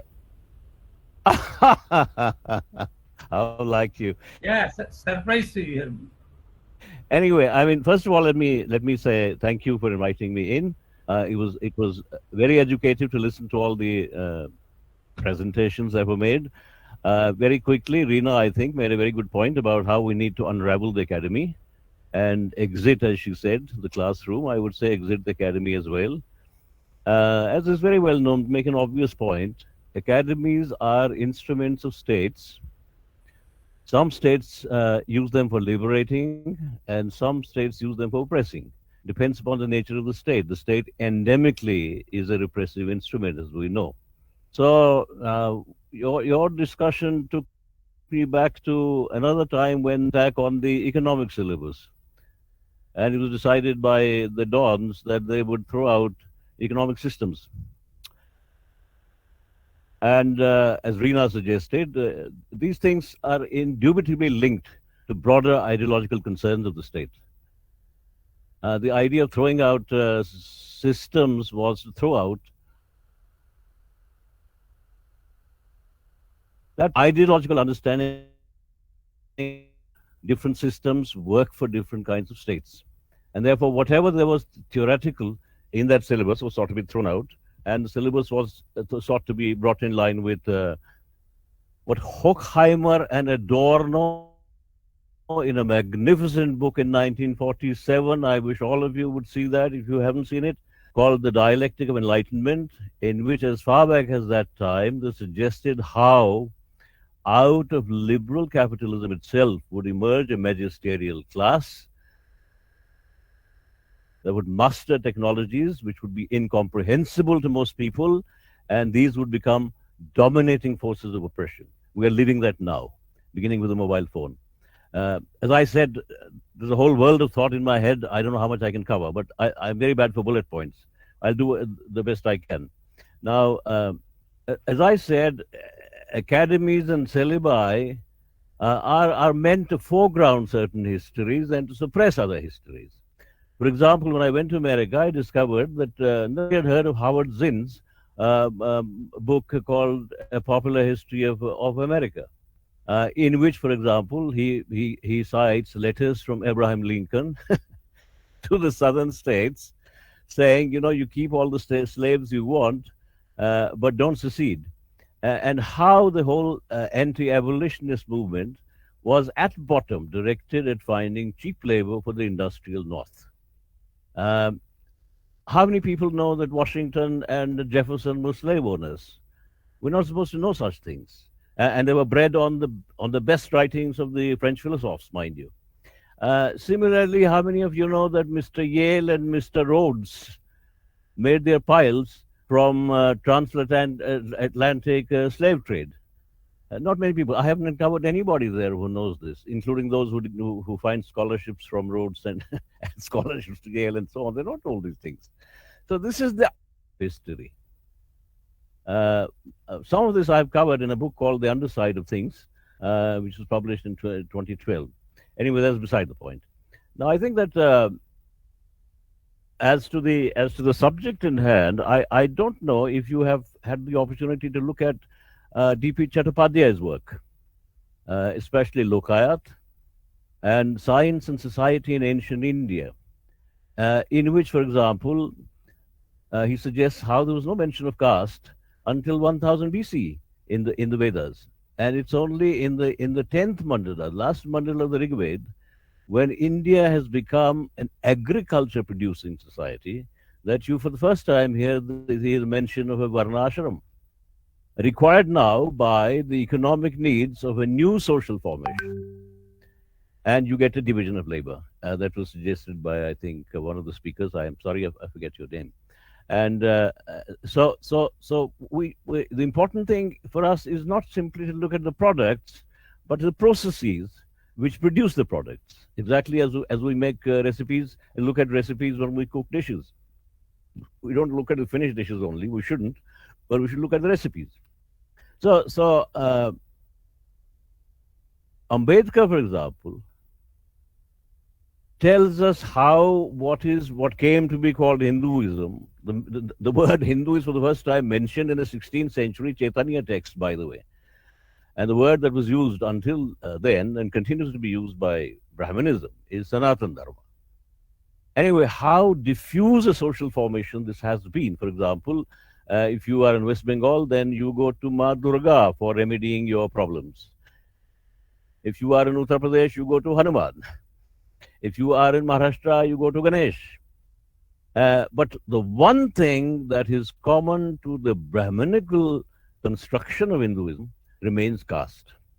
And caste was not just simply ordained, it did not fall from the heavens, but it was constructed and produced at a point in history when the agricultural north, the Gangetic plain, now needed a division of labor in which property ownership would be decided.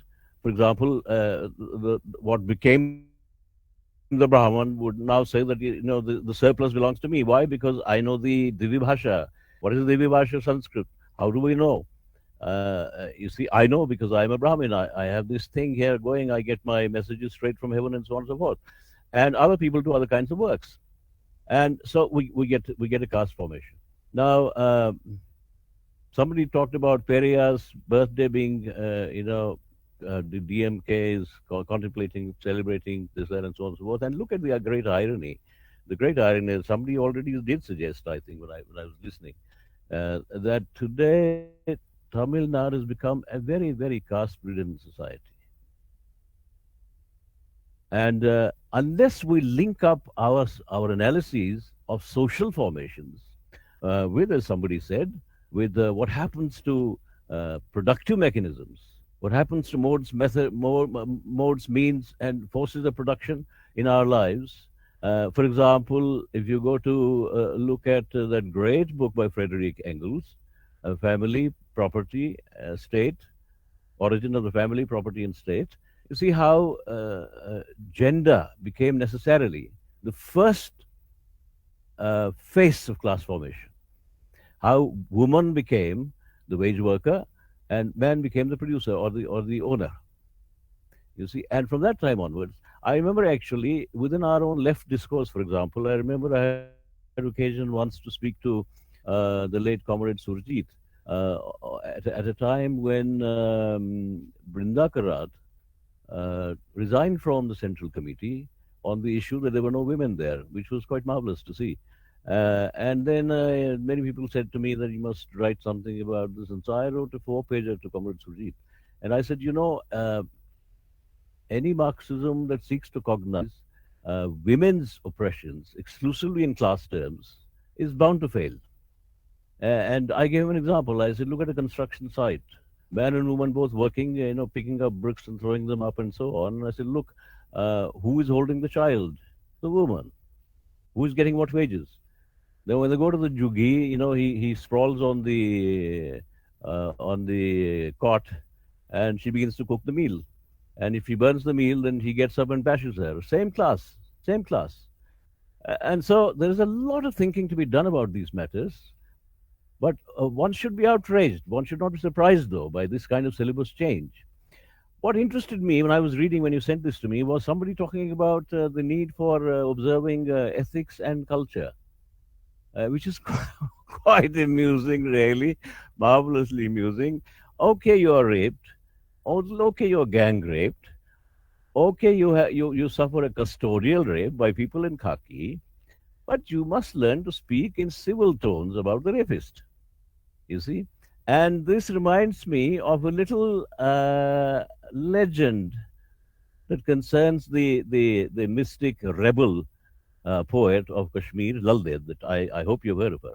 And it said that she was one day sitting by the riverbank polishing a matka, which was full of filth, but she was rubbing it from the outside. And I can't see any of you. And then we are told that Shah Hamdan, whom she regarded highly, came along and said, what are you doing? What are you polishing? She said, yeah, what's your problem? She said, it's full of filth. So she said, but I'm doing only what everybody does. That's what I'm doing.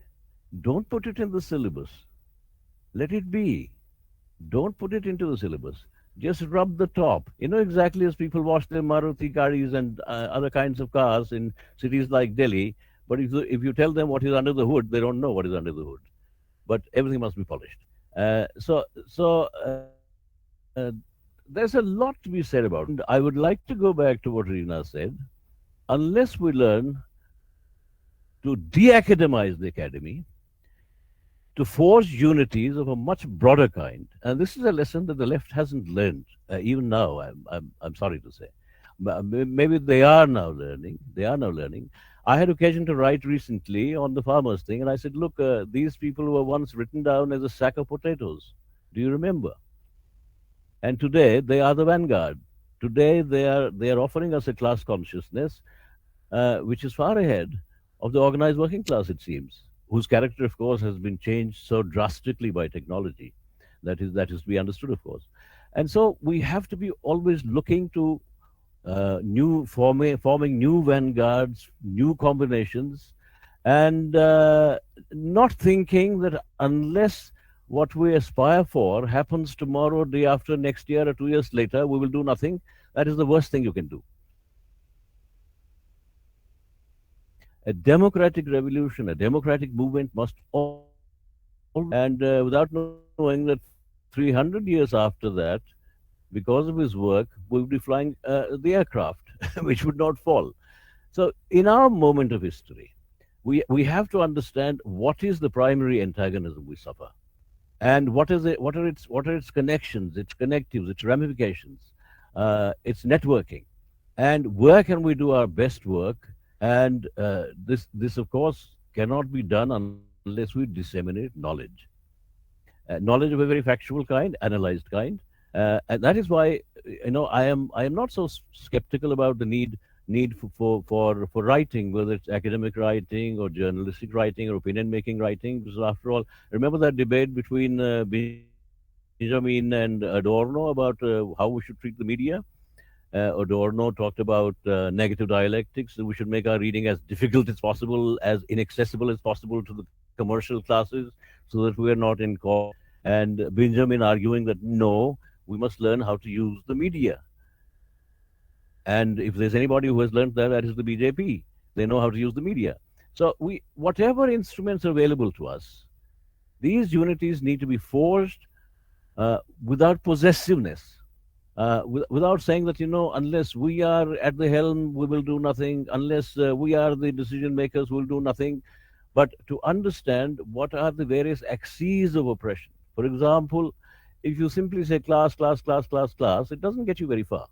You speak to somebody who's a Dalit, and he'll laugh at you. He'll say, I cannot drink water sitting next to you. What is this business about class you're talking about? Similarly, you talk about different spectra of women. Not all women suffer the same kinds of oppression, but they all do suffer patriarchy. So unless we learn to discriminate what are the sources of these discrete oppressions and then build them into a class consciousness, we cannot build a movement that can mount a real challenge to what we are seeing and suffering today. I think I'll stop here, and I hope I've made some sense. Thank you. Thank you, sir. Thank you for your valuable contribution to this panel discussion. And if there are any questions, I'd be happy to respond. Right. So now we're going to open the floor for the interactive session, and any participants who would like to ask any questions can type it out in the message box. There is already a question for Ms. Sukir Tharani, so I would request if Kavita ma'am could translate the question for us. For her.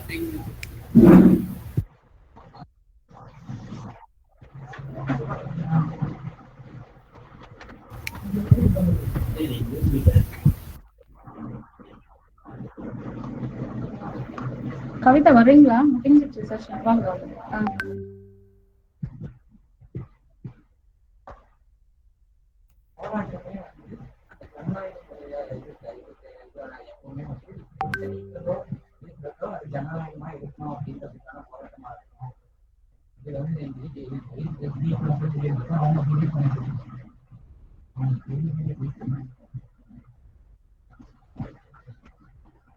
Hello. Hello. Ma'am, is Kavita ma'am going to join us? I can hear you. I can hear. Yes. Hello? Yeah, I'm here.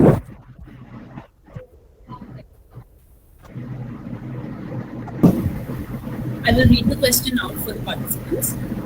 Ma'am, this Is question anybody is for you, Sukhir Tharani. While you're speaking? Yes, sir. We're taking a question for Ms. Sukhir Tharani. The question is, while your thoughts are progressive and hit the real ground issues, how much do you think will be the impact on students who are largely from elite class?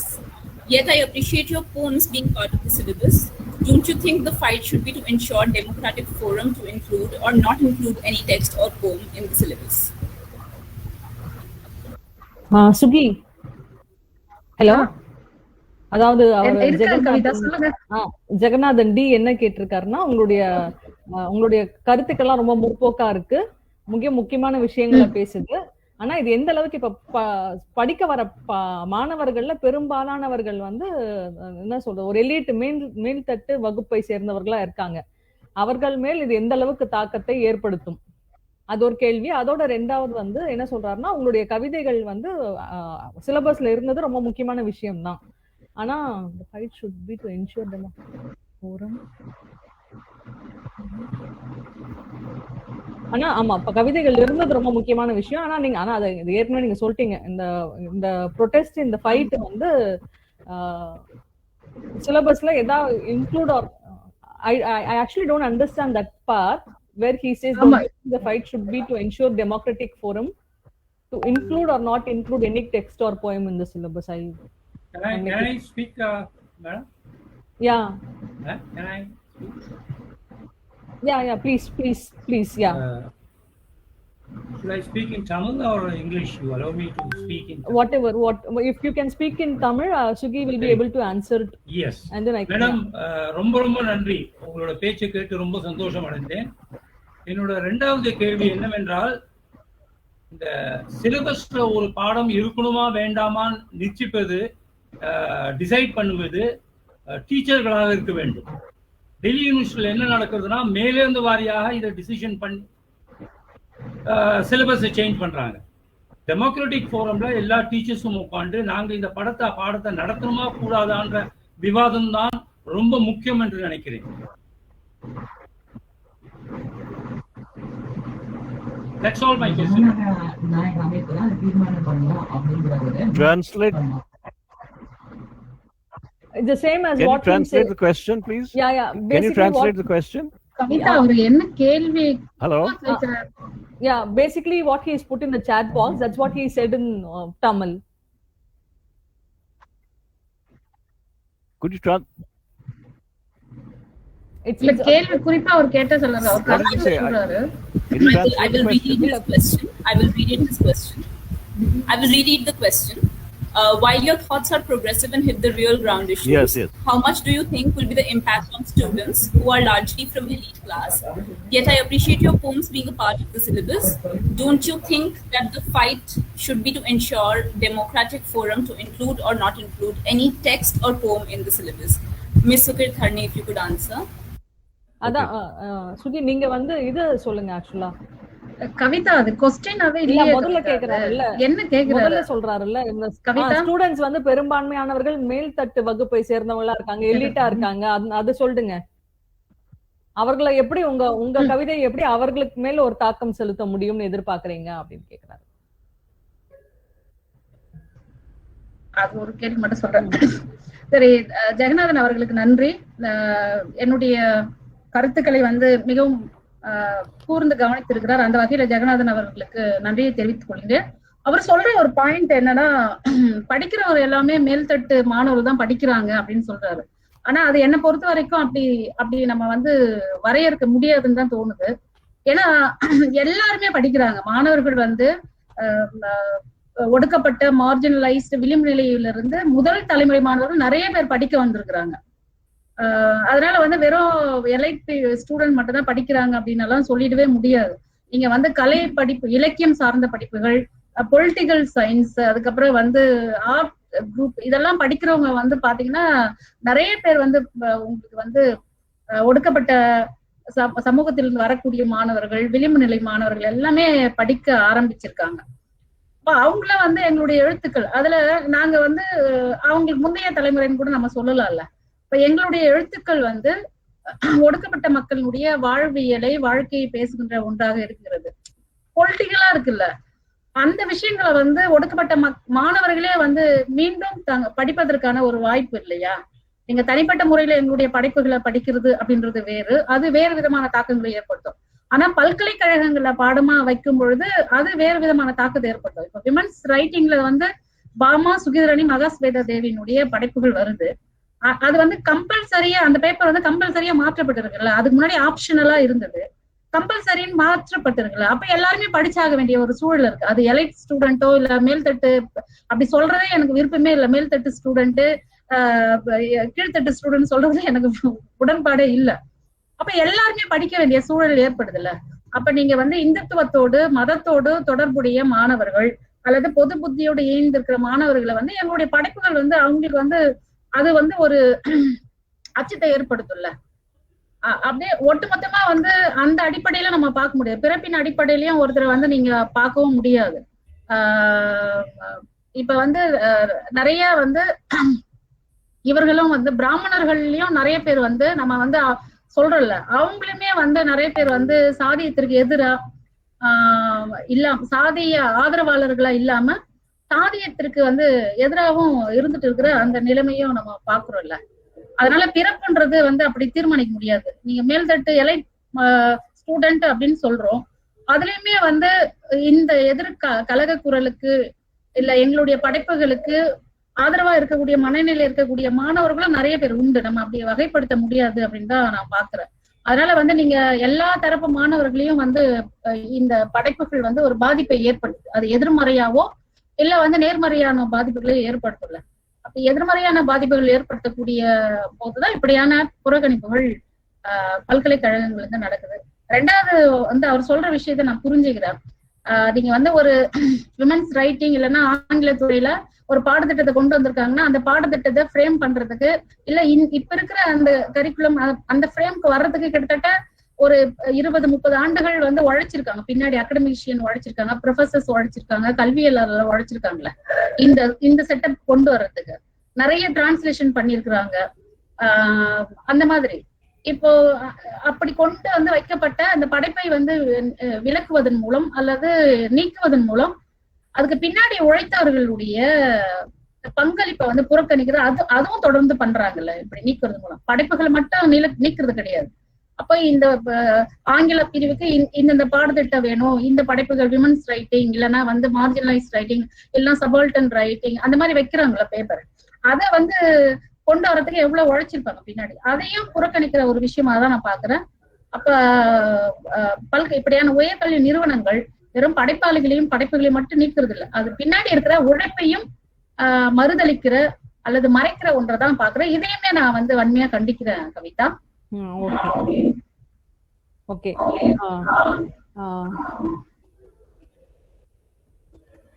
She says, especially now, there are lots of first generation students from the upper and marginalized. Hello. Yes, sir. Hello, can you hear me? Nalini? Yes, sir, we can hear you. Yes, sir. I sent you a poem.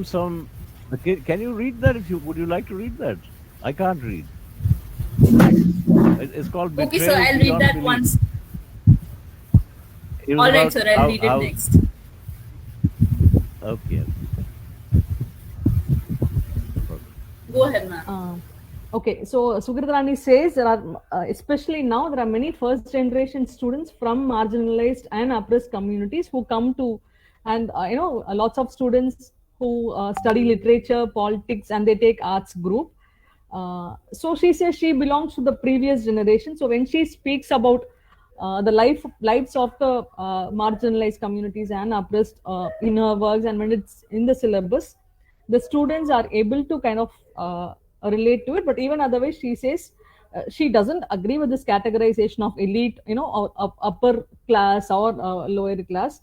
She says even if the student is is from a different class, and even if he's, if he's pro Hindutva, she says her work is intended to trouble the student and to kind of make her or him think about it. So and she says even among people, students of other class or other caste, there have been some support to her work. So she can't categorize, this cannot be categorized by birth. So she says her works or Bama's works, they have an impact on all kinds of people, on all kinds of students. And she says the most important point she wants to make is to include these works, like the women writing or subaltern writing. There are labor put in by the academicians, historians, many people for say 10 years, 20 years, and also by dropping the text, you're also kind of negating the labor of these academicians, which she says is very condemnable. That's it. Thank you. Can I answer the second part of the question that was asked, Nalini? Yes, ma'am, please. This little Vinayak is talking about when he says that if something has been brought in democratically, then don't you think the fight should be to ensure democratic forum to include or not include any poem in the syllabus? In fact, Mr. Devanathan, that's exactly what we are sort of fighting, because this is a syllabus that was passed by statutory bodies that had gone through, more than 2.5 years of drafting. And there was an oversight committee that was created that just went and, sort of made these inventions without any kind of, the objections that they gave us were just so ill-informed. So there is a bypassing of all democratic fora that you're talking about, and that's also one of the. I agree. I'm from Delhi University. I know the background. That's why I said it is undemocratic to remove without asking the teachers who are taking the papers. For years, as Sukurdri very clearly said, who have labored for years to teach such paper and then teaching without asking them, you touch them. It is going and robbing someone's house. That's serious. Yeah. I appreciate that.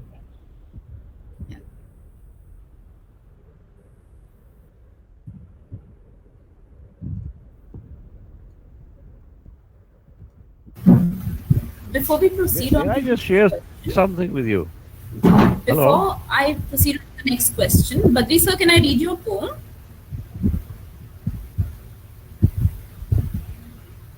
Sure. Sir, I would like to read your poem before we proceed on to the next question. Dr. Badri Raina shared this poem with me that I would like to share. Please, go ahead. Sorry, I can't read. I can't read my... Agreed you were Adi Indians, long before the Aryans came. Agreed we made you Dalit, to set off the conqueror's name. Agreed you are illiterate. Agreed you have no say. Agreed you are untouchable. Agreed you are kept at bay. Agreed that our development makes you resentful, red. Agreed, in fact, we prosper upon your sweat and blood. Agreed we rape your women. Agreed we stray at worst. Agreed you may not use our wells to quench your low-born thirst.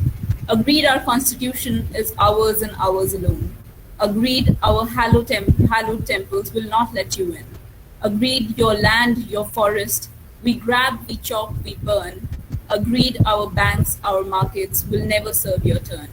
Even so, your villainous move to leave the Hindu fold. How could we ever forgive your betrayal so beastly bold?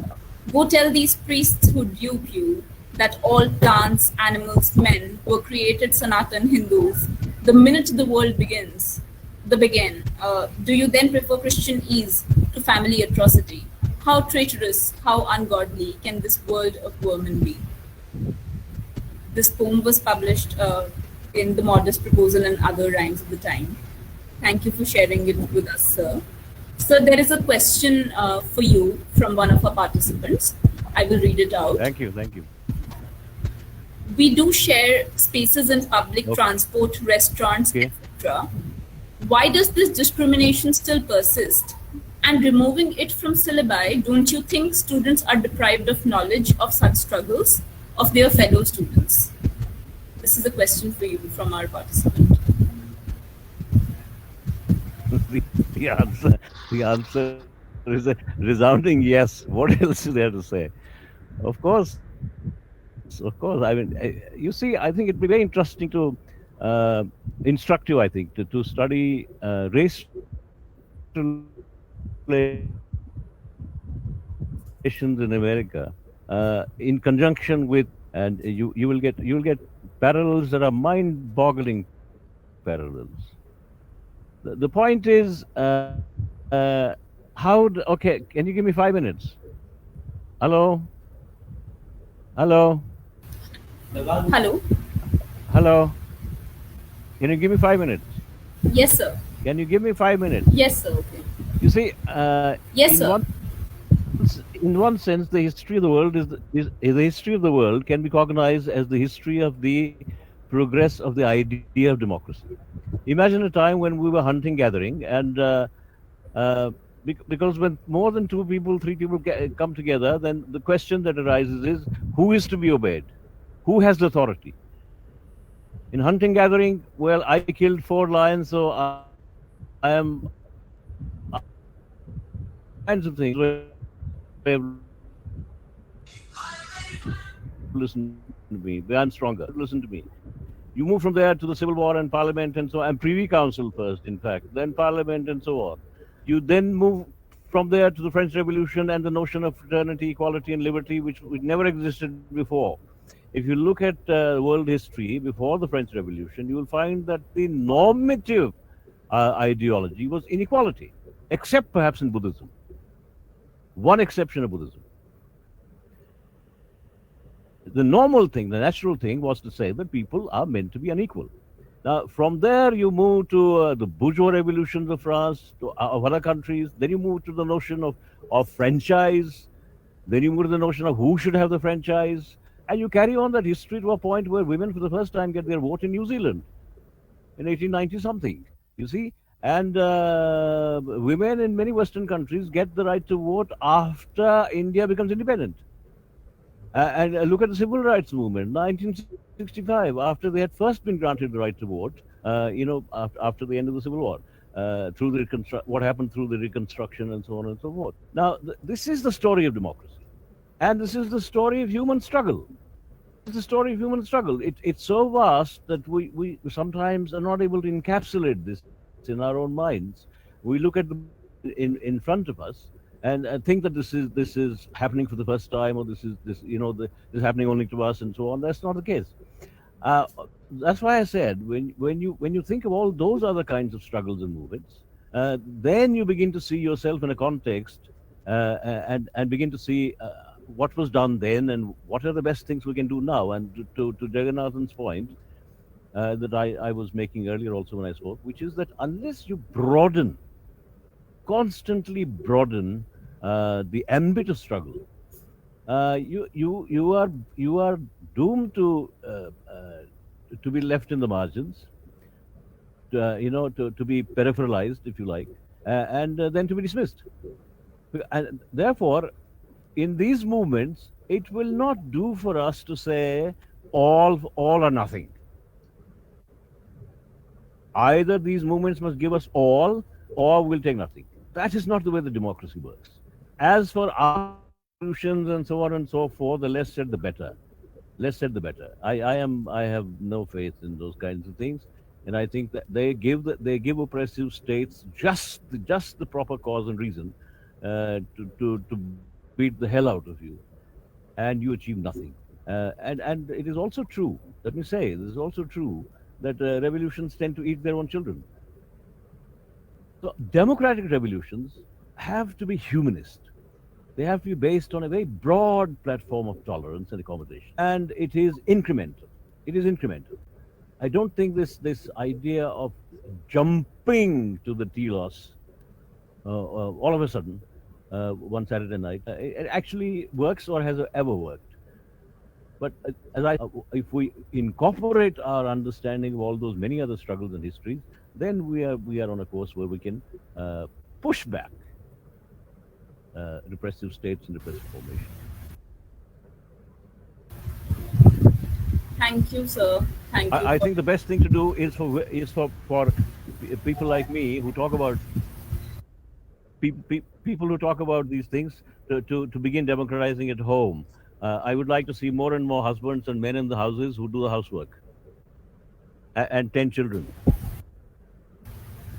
Thank you so much for the answer, sir. I think we have arrived at the end of our discussion now. Sukrit Tharani ma'am's talk has been translated into Hindi and has been posted on the chat for the participants that asked for it. I would just like to conclude this talk by thanking all of our esteemed panelists for taking precious time out of their busy schedules to talk about this very pertinent issue. Both the Ambedkarite movement and left movement in India have been committed to the task of waging struggles against oppression based on caste, class, and gender. And I hope that we collectively continue to struggle for a society based on social justice and raise our voices against attempts to silence and disenfranchise marginalized sections. Thank you so much for participating. Yes, Thank you. Thank you. Thank you. Sukrit Tharani ma'am seems to. Ma'am, you will have to turn on your mic.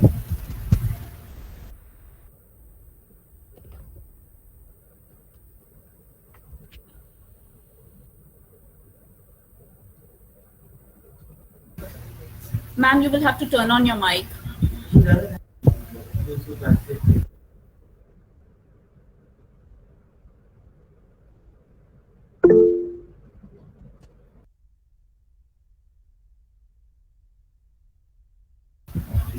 Ma'am, we can't seem to hear you. Your mic is off. You'll have to turn on your mic. Yes. Sorry ஒரு கவிதை ஒண்ணு வாசிக்கிறேன். இந்த கவிதை வந்து நீக்கப்பட்ட கவிதை அல்ல, வேறு கவிதை. பெண்களின் மீது நிகழ்த்தப்படுகின்ற வன்முறை காலங்காலமா நடந்துட்டே வருது. தொடர்ந்து பெண்களின் மீது ஆசிட் வீசுறது அப்படின்றது மிக மோசமான வன்முறை. ஓகே அதை சொல்லிடுங்க. நீங்களும் டிரான்ஸ்லேட் பண்ணிருக்கீங்கன்னு சொல்லிட்டு வாசிக்கிறேன். Okay. Okay. Sukrit Tharani is just reading out a small poem on violence against women. In this case, it's on the acid, on an acid victim. So it's a small poem. After she finishes, I'll translate. I have the translation ready. Yeah. தேவதைகள் சாட்சியாவதில்லை. நீல நிற சிறகு கொண்ட ஒரு பறவையின் பறத்தலை போல முகத்தை காட்டியபடி பறக்கிறேன். வாயகன்ற குப்பையிலிருந்து ஒரு போர் வீரனின் லாவகத்தோடு திராவகத்தை வீசுகிறாய். புன்னகையின் கனி பழுத்திருக்கும் என் முகம் சிதைவடைகிறது. வீட்டை விட்டு வெளிக்கிளம்புகையில் ஒப்புக் கொடுத்த ஒரு தாதி என அறிவுரை கூறுகிறாள் தாய். சட்டென்று முகத்தை திருப்பி விடாதே. துளி கூட மிஞ்சாமல் ஏந்திக்கொள். கழுத்தகன்ற மேலாடையை அணிவித்து முடியை இறுக கட்டி அனுப்புகிறாள். எவ்வளவு பக்குவப்பட்டவள் என் தாய். திராவகத்தை மறுமுறை வீசு. தேல் கொடுக்குகளின் வலி நான் உணரட்டும். வெந்நீர் ஊற்றின் சூடு நான் அனுபவிக்கட்டும். வெந்த நரம்புகளின் நாணில் கழுத்தும் முகமும் இழுத்து கட்டப்படட்டும். புருவம் தீக்கப்பட்ட கண்கள் செந்நிற சதைக்கோலமாகட்டும். கண் திறவா நாய்க்குட்டியின் தேடலை போல சூம்பி போன என் மார்பகத்தில் முளைக்காம்பு தேடி ஏமாறட்டும் என் மகள். திராவகத்தை மீண்டும் வீசு. இருந்துவிட்டு போகிறேன். உன் முகத்தை உனக்கே காட்டும் ஒரு துர்தேசத்தின் கொடுஞ்சிலையாய். புன்னகை உறைந்த தேவதைகள் ஒருபோதும் சாட்சியாவதில்லை. This poem is translated by Kavita Muralidharan. Thank you, Kavita. I'm just reading the poem.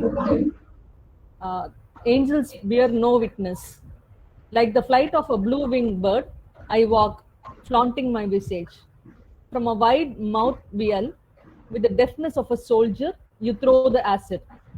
My face, bearing the fullness of a ripe smile, is now deformed. Like a trained midwife, mother advises me, don't turn off your face abruptly. Hold it without shedding a drop. She makes me wear a large neck top, and she ties my hair before sending me out. How mature she is, my mother. Throw the acid again. Let me feel the pain of scorpion sting. Let me feel the heat of hot springs. Let my face and neck be tied to the strings of the nerves, now burnt. Let my eyes and brows become a bundle of red flesh, like a pup yet to open its eyes. Let my daughter look for my nipples in my now shrunk breasts and be disappointed. Throw the acid again. Let me be the statue of horror in a country that shows the reflection of your face to you. Angels with a frozen smile bear no witness. Thank you.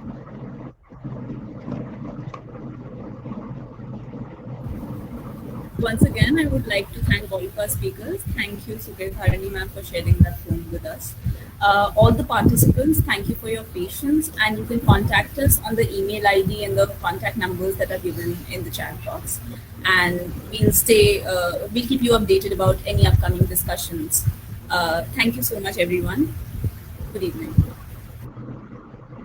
Thank you. Thank you so much. Bye. Can you send us a recording of this? Hello? Yes, sir. We will send you the recording. We will mail it to you.